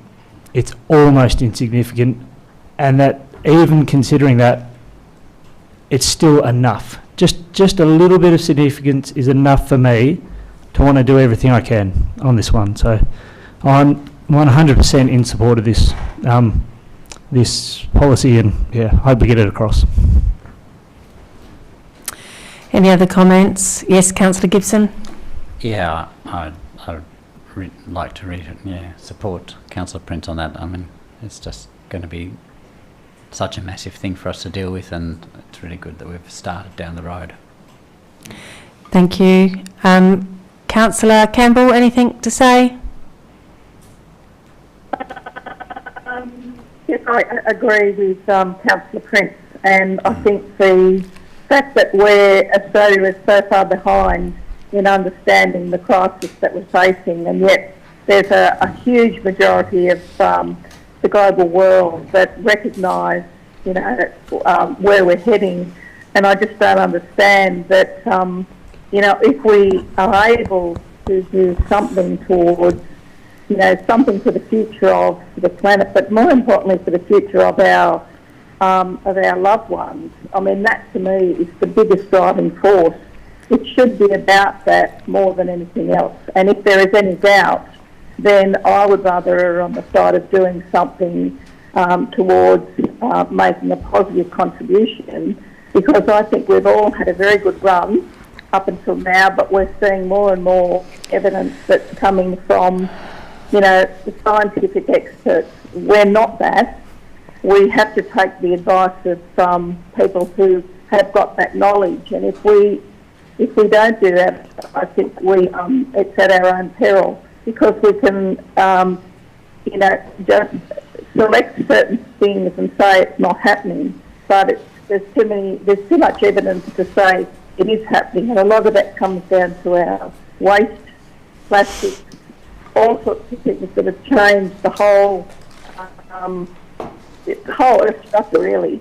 And I think that we have a responsibility as councillors to consider the future generations about what we're voting for. Thank you. Thank you. Yes, Councillor Wilson? No? Councillor... Deputy Mayor was up first. Deputy Mayor Doyle? Okay. Yes, through you, Mayor. I'm with Councillor Newell on this one. I do have an issue with the investment side of things.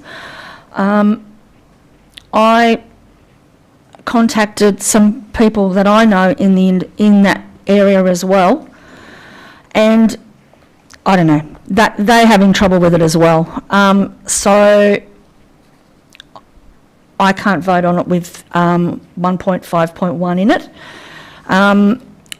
So, and as far as the rest of what is in this strategy, or mitigation, or whatever we're going to call it now, this will, like, a lot of it depends on, if you read the document, a lot of it depends on staff time, whether we have that. A lot of it depends on, the best practice, I suppose. I am just really, really struggling with finding that I have the right to tell people that are trying to do their very, very best, and I won't get too involved because it is very emotional. I don't think I have the right to tell somebody that's trying their very, very best to do the right thing that they're doing the wrong thing. And just some... And look, I've chewed over this. I haven't probably slept ever since I started looking at the damn thing. But and I like our planet, and I want to look after my family as well. But just because I don't agree with some of the things that are in this here doesn't mean I don't love them anymore or don't want to protect them. But I know so many vulnerable people in our community that this is beyond their capability to be able to do some of the things that were in here. And as far as education goes, I don't think as a council I have the right to tell schools they've got to teach something.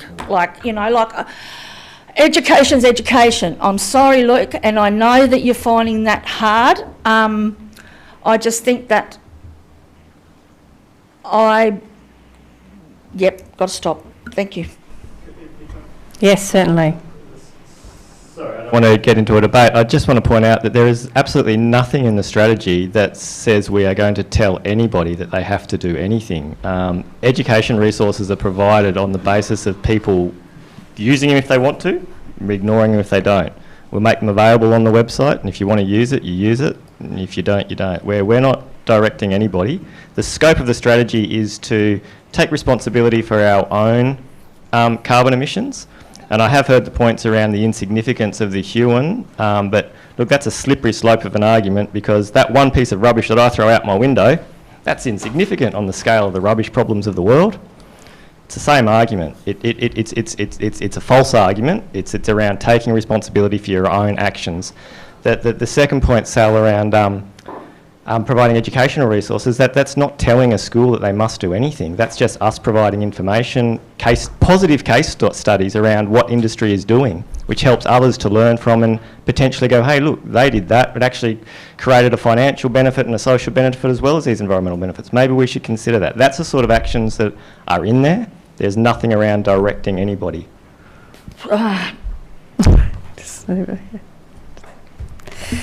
Councillor Wilson. Thank you, Mayor. Look, I think we've had some really good discussion and really good debate on this. As one councillor, I'd be happy for the investment one to go out of it. I really would. I hope that's not throwing everything into chaos again. But I think, there's been a lot of discussion. There's been a lot of give and take. on this particular issue, and I think we're coming across pretty strong to one another tonight, which is a great thing to see. So yeah, I would be happy to support what Councillor Newell has said a minute ago in regard to the investments, but I'd be happy with everything else to go through. Mayor, may Yes. I just mention that the action on investments is to develop a policy to bring to council. So it's not automatically setting a position, Right. or saying what we have to invest in or not invest in. It is actually looking at the policy and bringing it back to council for a decision. Okay. I just want to clarify that. Can you just read it out for the sake of the public with this debate? Can you just read it out, please? So the actual action is that current investments and insurance policies reviewed. Now that's a policy that needs to come back to council. So if we review that, that's not the whole thing, though, really. Can you but read the whole that's thing? the action. So there are several columns. So there's the action, and then on the milestone beside it, which talks about how the milestone to say you've done it. So that clarifies. So other ones will say, the pilot training program's completed, the analysis is conducted. The milestone for that one is to review the investment policy, which has to come back to council.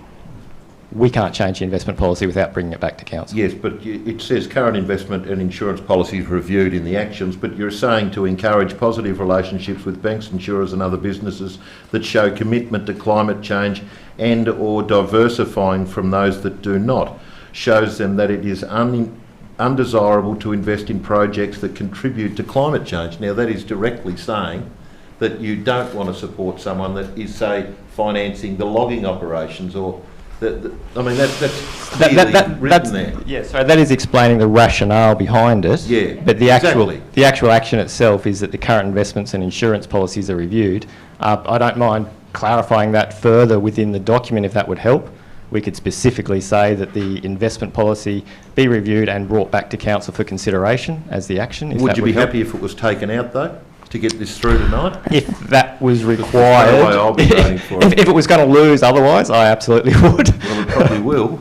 Well, I can't say it will or it won't. No. I won't be voting for it. My priority preference would be to perhaps reword it to very clearly state that the action is to review the investment policy and bring that back to council for consideration. And that's it. Sorry, Mayor, through you.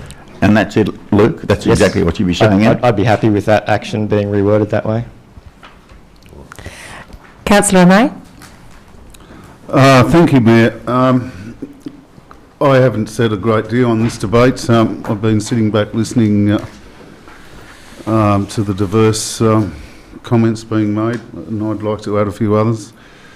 And that is the rhetoric that we use quite often in regards to progressing the valley, and namely one point I'd like to make, and that's is in tourism and other aspects of getting people down here. It is in my view that plane travel and travel in general and enticing this type of direction goes against the grain of climate change as well. So I really think it's a bit of a paradox, this whole document that we're looking at here can be interpreted in a lot of different ways, and I can pick a lot of holes in it, and that's just one I've made. I really feel that, and believe me, I'm not a denier of climate change. I believe that we should be open-minded, and the science is underlining that there are issues. But I believe that we should have a document that, one, is not, as Councillor Newell and Doyle suggested, is open to, or bluntly, blackmail on institutions that want to support one or another proposals, but also encompasses climate change and what we can actually do about it as a community, and reducing our footprint along the same lines as enticing employment, progress and prosperity for our citizens.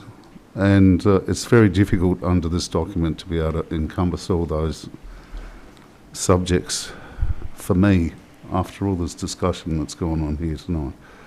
So is it possible that I could suggest that we defer this document again until we can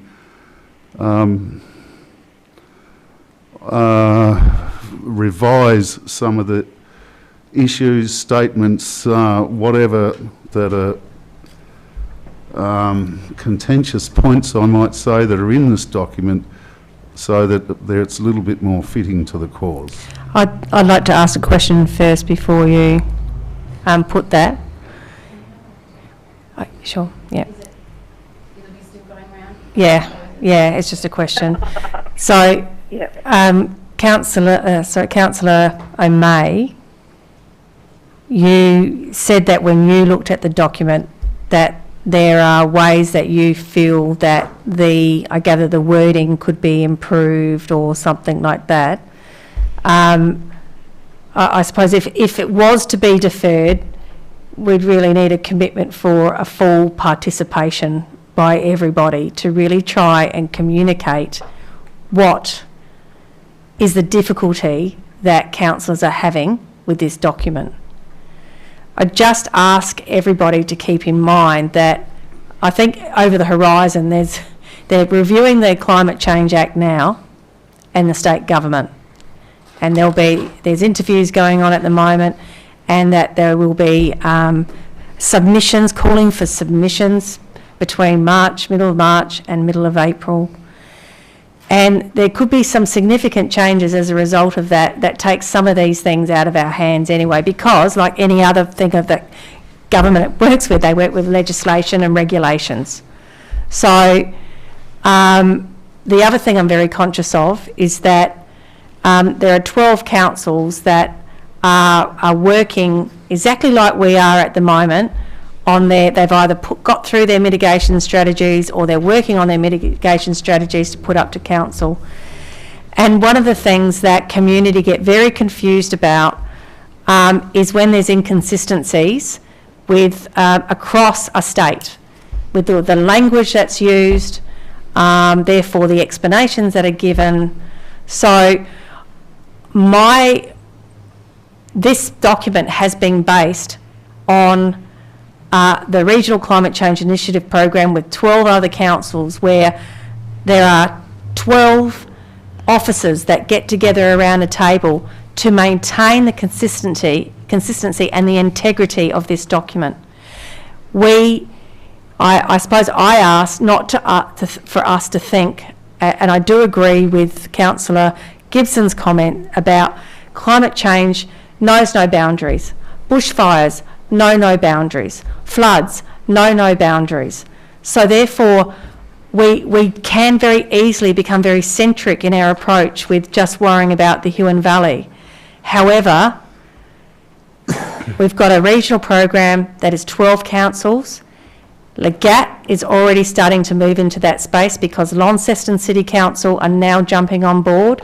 I think it's Waratah Wynyard, Break a Day, and it's about having a consistent approach to how we tackle these things. So whatever we do today, whether we remove something, it may well be that some of those things are going to come back in via legislation. So, and the biggest thing that councils are having to face across Australia is that with every bushfire, with every creeping water front, coastal erosion, coastal inundation, who gets hit? Local government. Our assets get hit. Our people get hit. Our planning system gets changed. Our building system gets changed. So it has a absolute economic impact on us. It's already happening. There is massive coastal erosion in some parts of Tasmania, and we know that's happening interstate. We've seen houses fall off, into the waters, into the sea. So that's my only comment. I think Councillor Lovell wanted something to say, and then we've got Councillor Campbell. I just wanted to say, over these months of going back through this, and chatting with people about it, I found a lot of what's in here council have been doing already, and I sort of think I get my back up sometimes when I hear people say that to care for your environment you must be talking the language of climate change, when people are actually already doing things regarding climate change and it may not be worded as that. And I understand what you're saying about language being uniform across government, but when you hit a grassroots level, that language is completely different and can mean a completely different thing. And so it really annoys me that if we use this great jargon, and yes, it might be the word for a government that fits, but you continue to divide community, which is who we represent, when you use words that are just, you're almost saying to people that, like Sally was saying, I care about the environment. The people that I know that work in our industries here, they care about the environment. So I have every right to get my back up when someone says to me that we need to be able to have more of an influence over them. Because have you ever thought that they could educate you, or they could educate us? We're going to give out education material to whoever would like it. How about you go and ask the native timber industry to come and educate us on what they do? How about you ask the fish farms? Exactly, but it can be used however you like, because if you have a certain bias, you can pick and choose what you want to send out there. Exactly. And this is where we're coming from. We're sitting around a table representing a valley that is mainly fish farms and forestry, and we believe, and I do believe, that they have world best practice. And we can disagree till the cows come home about it, but at the same time, they are the people we are representing. And that's my piece. Thank you, Councillor Lovell. Councillor May?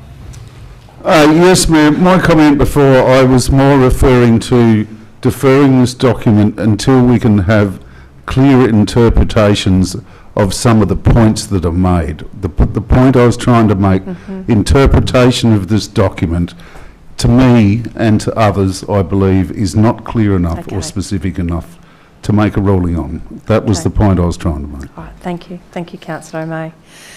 So have Councillor Campbell as well to ask a question or make a comment.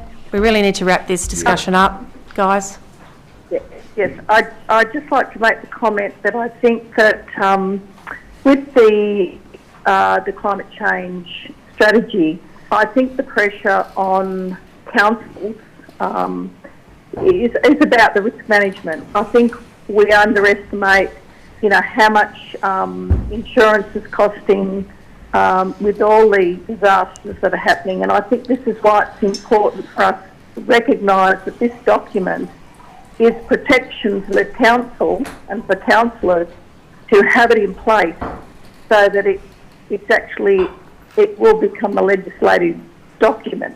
And I think we can't forget that. It's more about that risk of what insurance companies are telling us, what they're not going to insure in the future. And we need to be taking that into account when we're thinking about voting for it, because it's actually protection for the council and for our community by having it in place as a document that is consistent with the state legislation. Okay, well, there's, just as long as it didn't get confused with what I was talking about with legislation, because I'm talking about future changes. Thank you, Councillor Campbell. Look, we really need to wrap it up. I think we need to wrap it up. Can I ask the Director a question? Yes. If I may. I will let you ask the Director a question. Yes. If we were to delay this, Director, how long have we got? And obviously the time is marching on. And if it was to my fellow councillors, if we do delay it and go into a workshop on this as soon as possible, we would need to have every one of us here. Every one of us here. Yep. And we went through every issue on it. Yep. Yeah, thank you, Councillor Wilson. I mean, I'd agree with Councillor Newell. We did that. We deferred it. We brought it back. Everyone had the opportunity to do that. We didn't get a lot back beyond what happened in the workshop. I'm not sure that that's going to do anything other than to delay it again. Okay. As I said before, I'm more than happy to change the investment one to review council investments policy and bring it back to council for consideration, or I'm also happy to have that one gone completely if that's what it means. I am conscious of the risk of sending it to a vote without doing that, because that will send us back to a future meeting. Councillor Prince. In the interest of picking up what everyone's putting down here, can I amend it to remove that as per the suggestion of the director, and then we vote on it? Okay, so we have an amended motion in front of us. Councillor Wilson, are you okay about an amended motion coming to the floor? Yes. Yeah, Councillor Wilson's okay with it? Sorry, just clarifying, it's only had one amendment. The first motion that was moved was actually a motion, not an amendment. The second point is that it would be appropriate for this to be an amendment. Mm-hmm. So that should be moved Councillor Prince Yep. and seconded by another councillor. Okay, all right. So we just need another councillor to second that motion. Okay, all right. We've discussed everything, so let's just go for it, okay? Thank you. All right, so all those in favour, please raise your hand. Okay, that is Councillor Campbell, how are you voting? This is to remove. Not sure. To remove the. No, it's we're removing the component which is about the investment. We're removing that out of it. All right. Okay, so Completely. we're voting now on the removal of the component that relates to the investment. Sorry, Mayor, just to take the opportunity to clarify, the amendment is effectively A. B, the climate change strategy - Part A carbon footprint reduction plan is included as attachment A and amended by removing 1.5.1 is approved for implementation, then C and D. Okay, all right. Just correct. It's about the amended motion. Okay, all right. Okay. So all those in favour, raise your hand. And that is Councillor Doyle, Councillor Newell, Councillor O'May, Councillor Wilson, Councillor Prince, and Councillor Lovell. And those against is Councillor Gibson, Councillor Campbell, and Mayor Beckenders. Thank you. And the motion is carried. Thank you.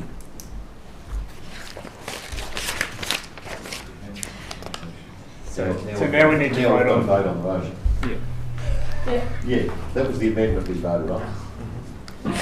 Okay. All right. Let's just vote. So just put it. Yes, I'll put the motion. All those in favour, raise your hands. That's all councillors present and the motion is carried. Oh, and Councillor Campbell, are you, we will put our hands up. Are you going for that motion or not? That one man at the lost. I know. I think most of the councillors were. It's just, you already voted how you felt about the change, and this is just for the report itself. So just to clarify, you voted against the removal of that 1.5.1 investment, but now you're voting on the document without that. So I'm voting on it without the investment. I'm voting on it. So I'm against it then. Against. Okay. All right. So, excuse me, mate, how many were against the final voting for that? One. Just one? Yeah. So it's carried. Yes, so it's carried. Happy, Luke? See what you do, Luke. Hey, that's what a good council meeting is all about. Exactly. Well, it is, because the public certainly understand where everybody Yes. their opinion and where they sit on it, which so it's very important to talk like that about They've it. got the waste management. All right, so we get into our next report, everyone. The Waste Management Strategy, Community Engagement 1.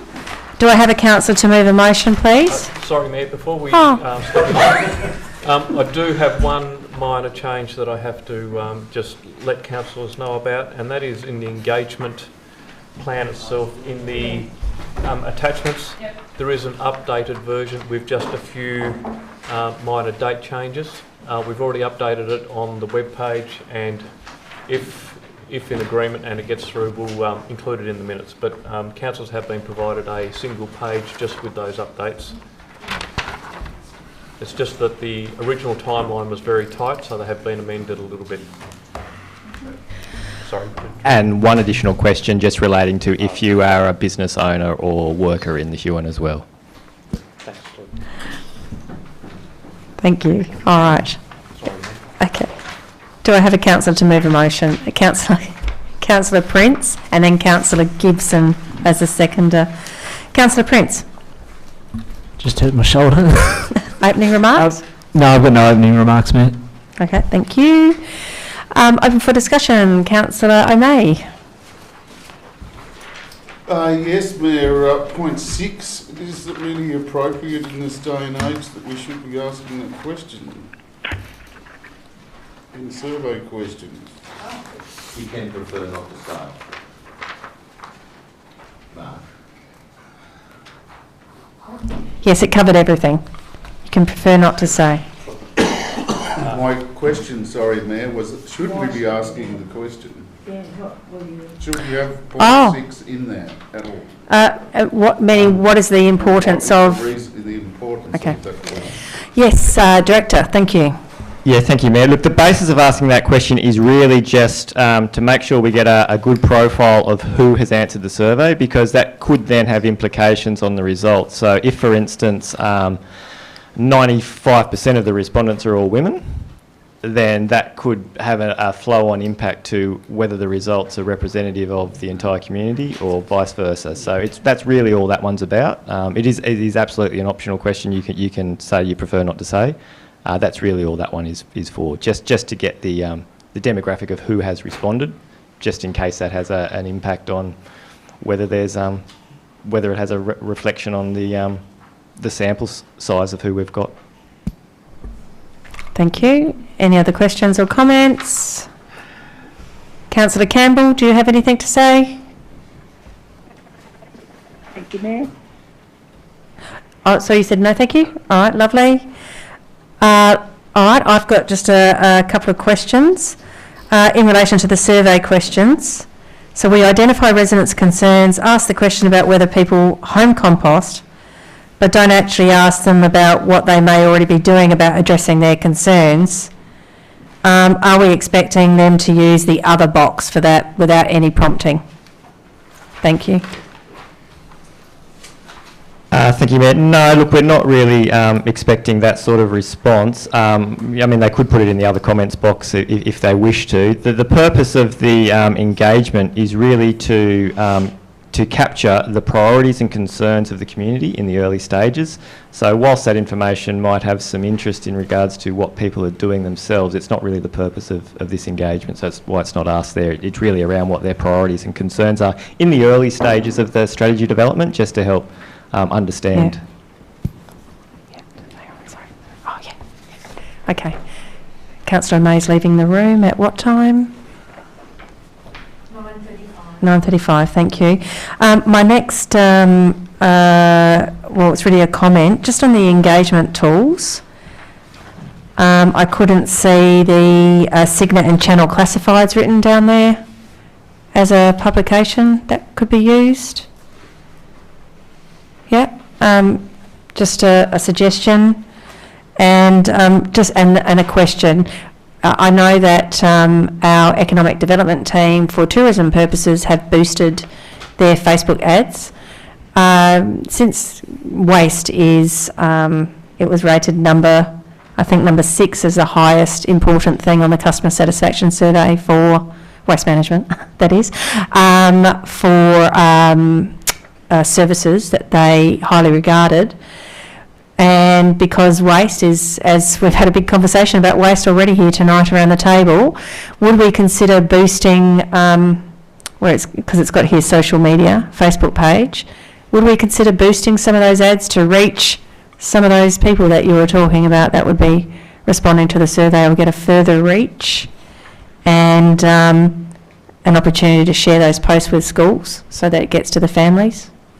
Yeah, look, Mayor, I think possibly. I'd prefer that to probably have a discussion with the engagement team around the costs and the benefits of it, whether they feel they'll get the appropriate reach and what they think the best tools to use that are, but possibly. Yeah, thanks for taking my question. All right, so Councillor Prince, do you have any closing comments? No, thank you, Mayor. All right, thank you. So I'll put the motion. All those in favour, please raise your hand. And Councillor Campbell, are you raising your hand? Yes, I am. Thanks. All right, that's all councillors present and the motion is carried. Thank you. We'll now go on to Port Huon Stormwater Project P2 Osborne Street, agenda number 18.001/21. Do I have a councillor to move a motion? Councillor Gibson? Oh, sorry. And I'd actually like to move to defer it. all right, would you like to speak to the reason why you would like to defer, please? Yeah, we endorse the capital works program so that we can plan ahead and prioritise asset renewal and new capital works. This item wasn't listed in the 29 Stormwater System Management Plan. I don't know how many other items weren't included, and rather than endorse such items in an ad hoc manner, I propose that we push this decision back until we compile a list of all adjustments to the capital works program that will be required over the long term. We prioritise the works in order of urgency, and we revise the 10-year program. We budget for the works in accordance with the priorities and include the adjusted works in the upcoming budget. Okay, we discussed. Mayor, I can let council know that we are actually working on a priority list for stormwater, because the stormwater management plans were completed towards the end of 2019. So the projects that are required are actually being put in a new capital list.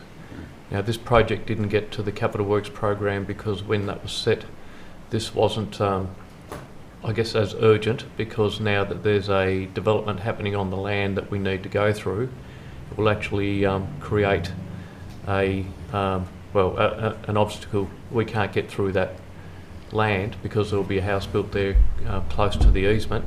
So it will actually increase the cost of having to run the stormwater line on a different route. And that's the reason it's come here for council to consider. I understand that. When is that house going to be built? Do you know, Lee?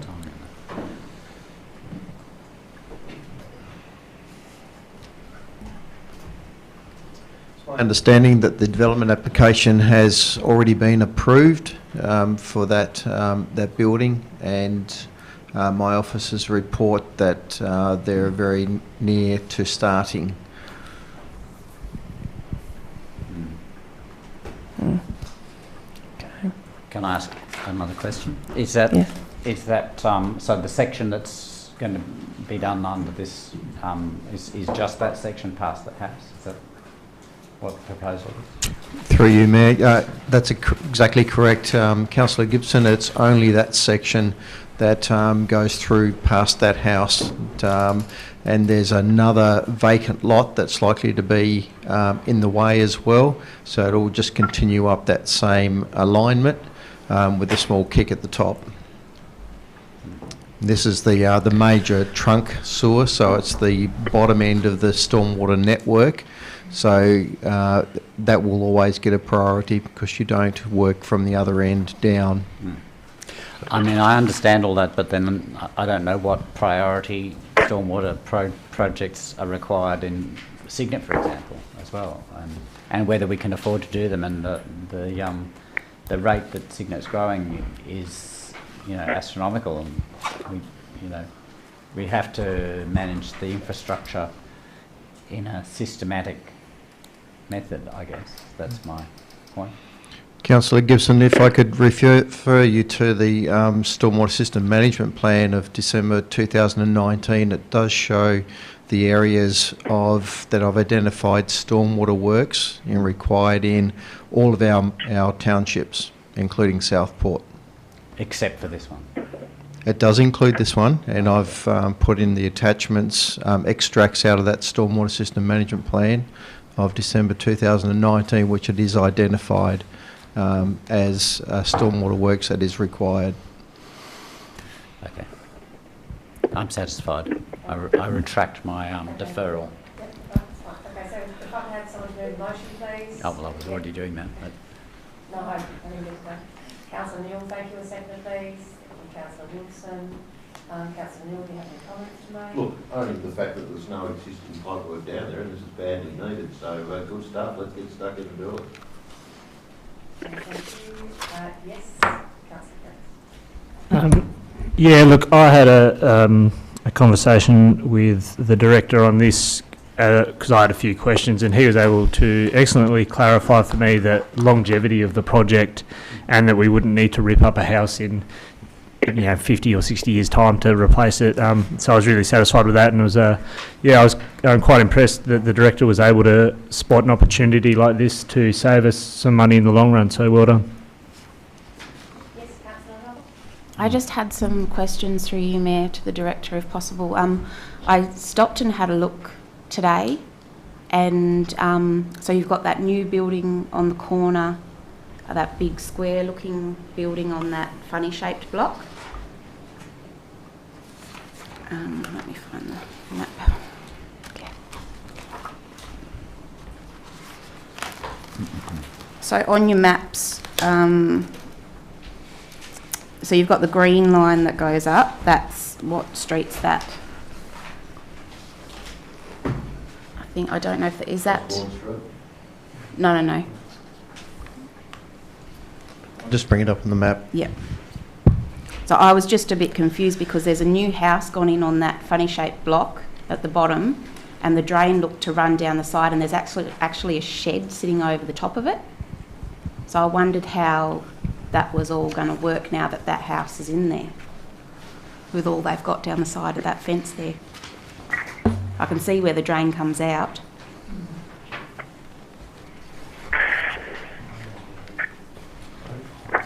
Hines Road. Yes, yep.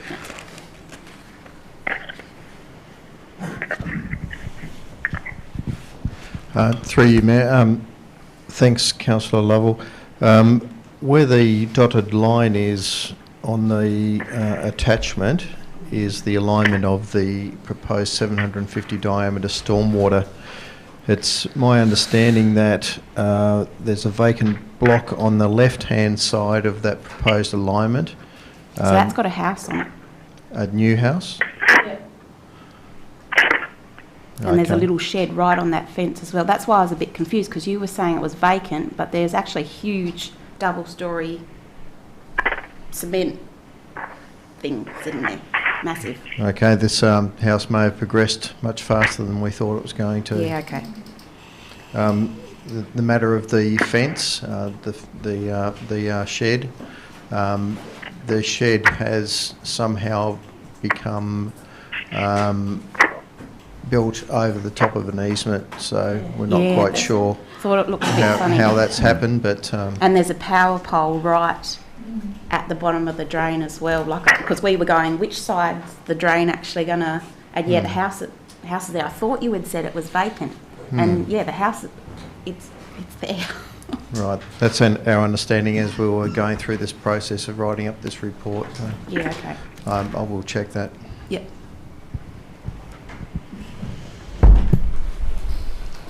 So I have to ask the question, what happens now in this situation? Thank you.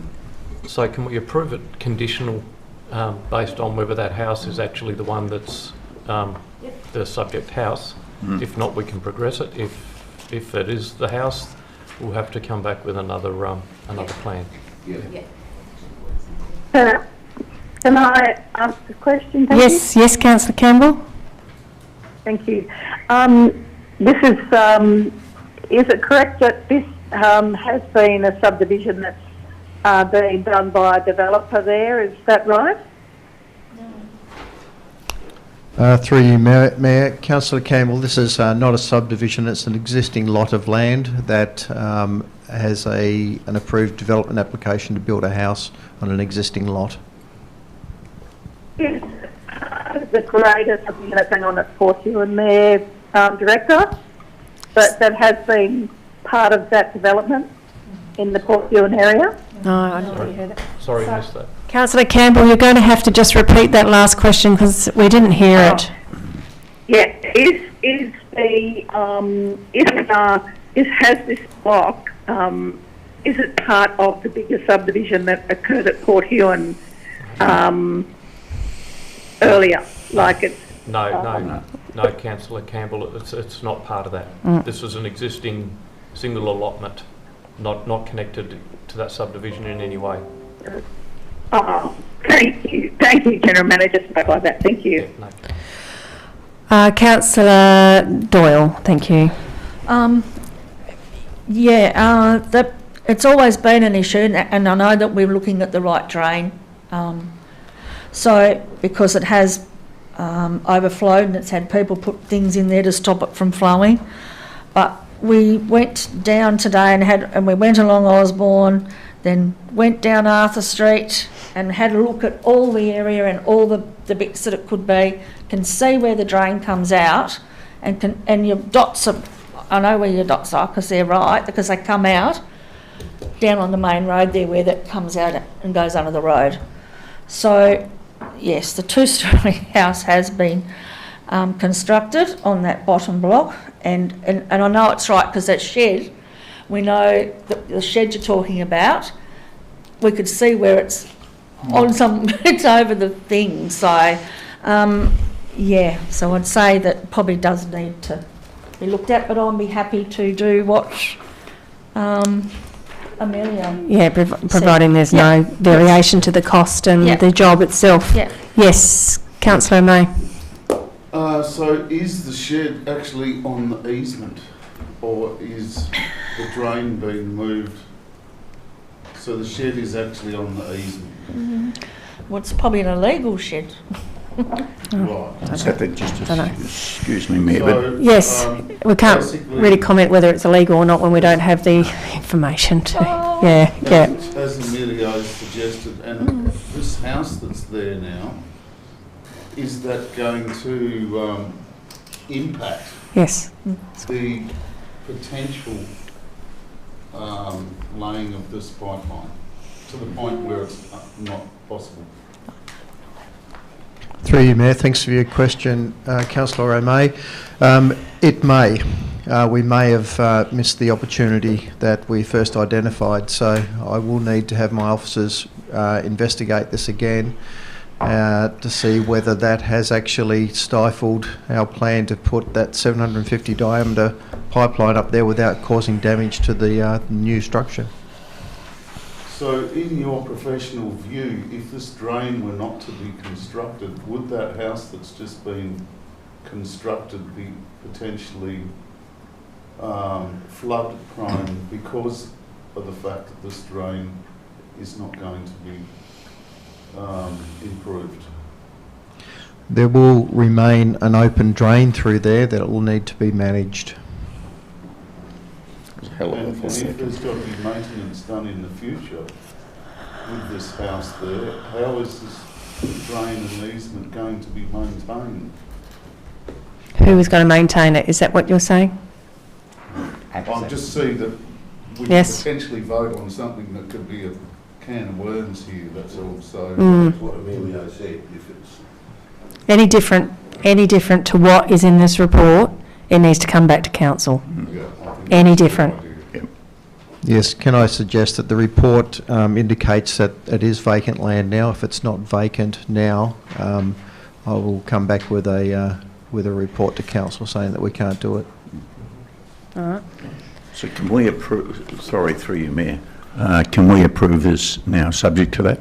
Subject to that, yeah. Yes. But there needs to, the recommendation needs to be... State that. State that. Yep. Exactly. Yep. That if there's anything different to what's in this report, it needs to come back to council. Yep. Okay. All right, that's recorded. The Mayor will word something up to that effect. All right, thank you. Okay, all right. Thank you, Councillor Lovell and Councillor Doyle. Okay, so I'll now put the motion. All those in favour, please raise your hand on that amendment. Thank you. Councillor Campbell, are you for that?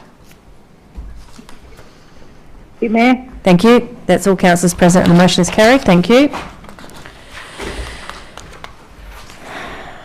Okay, we move to report number 2020 to 2021 Community Recovery Grants Evaluation, agenda number 19.002/21. Do I have a councillor to move a motion? Thank you, Councillor Newell, seconded by Councillor Prince. Councillor Newell, do you have any opening remarks? No, Mayor. All right, thank you. I'll now open to the floor for discussion and questions. Thank you, Councillor Lovell. I just want to say congratulations to all the recipients, and really good to see a really good variety in there. Thank you. Thank you very much. Yes, any other comments or questions? Yes, Councillor Doyle and then Councillor Campbell after. Yeah, after attending the town's team's meeting the other day, I believe, correct me if I'm wrong, Mayor, because you was there too, that there was $1,500 for a project. Yeah, for a micro grant. Yep. So the 19,806.77 will be divided between the towns. Is that correct? No, that's not how it works. Over to you, Director. Thank you, Mayor. So the $1,500, and I did wonder if this was going to create confusion yesterday at those workshops. $1,500 that was referred to yesterday is actually coming out of the COVID recovery package funding. Right. So that's a completely different project to what was currently being discussed for Huonville.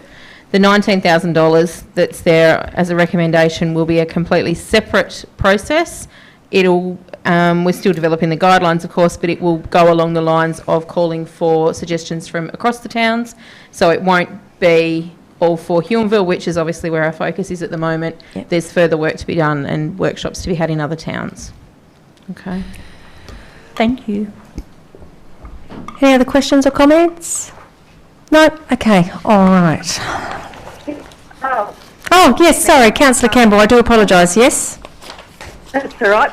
Look, I just wanted to say I think it's been a wonderful opportunity for council to support the community. At the Arts and Culture Committee today, it was really great to sort of see, you know, how the grants actually work and how it's really benefiting the community overall. And the fact that we've got the different recovery grants just allows, you know, a number of our community to really be supported in difficult times. So, yes, I highly commend this, the approval of this. Thank you, Councillor Campbell. Okay, so Councillor Newell, do you have any closing comments? No. So I'll put the motion. All those in favour, please raise your hand. Thank you. And Councillor Campbell, are you for this? Yes, lovely. That's all councillors present and the motion is carried. Thank you.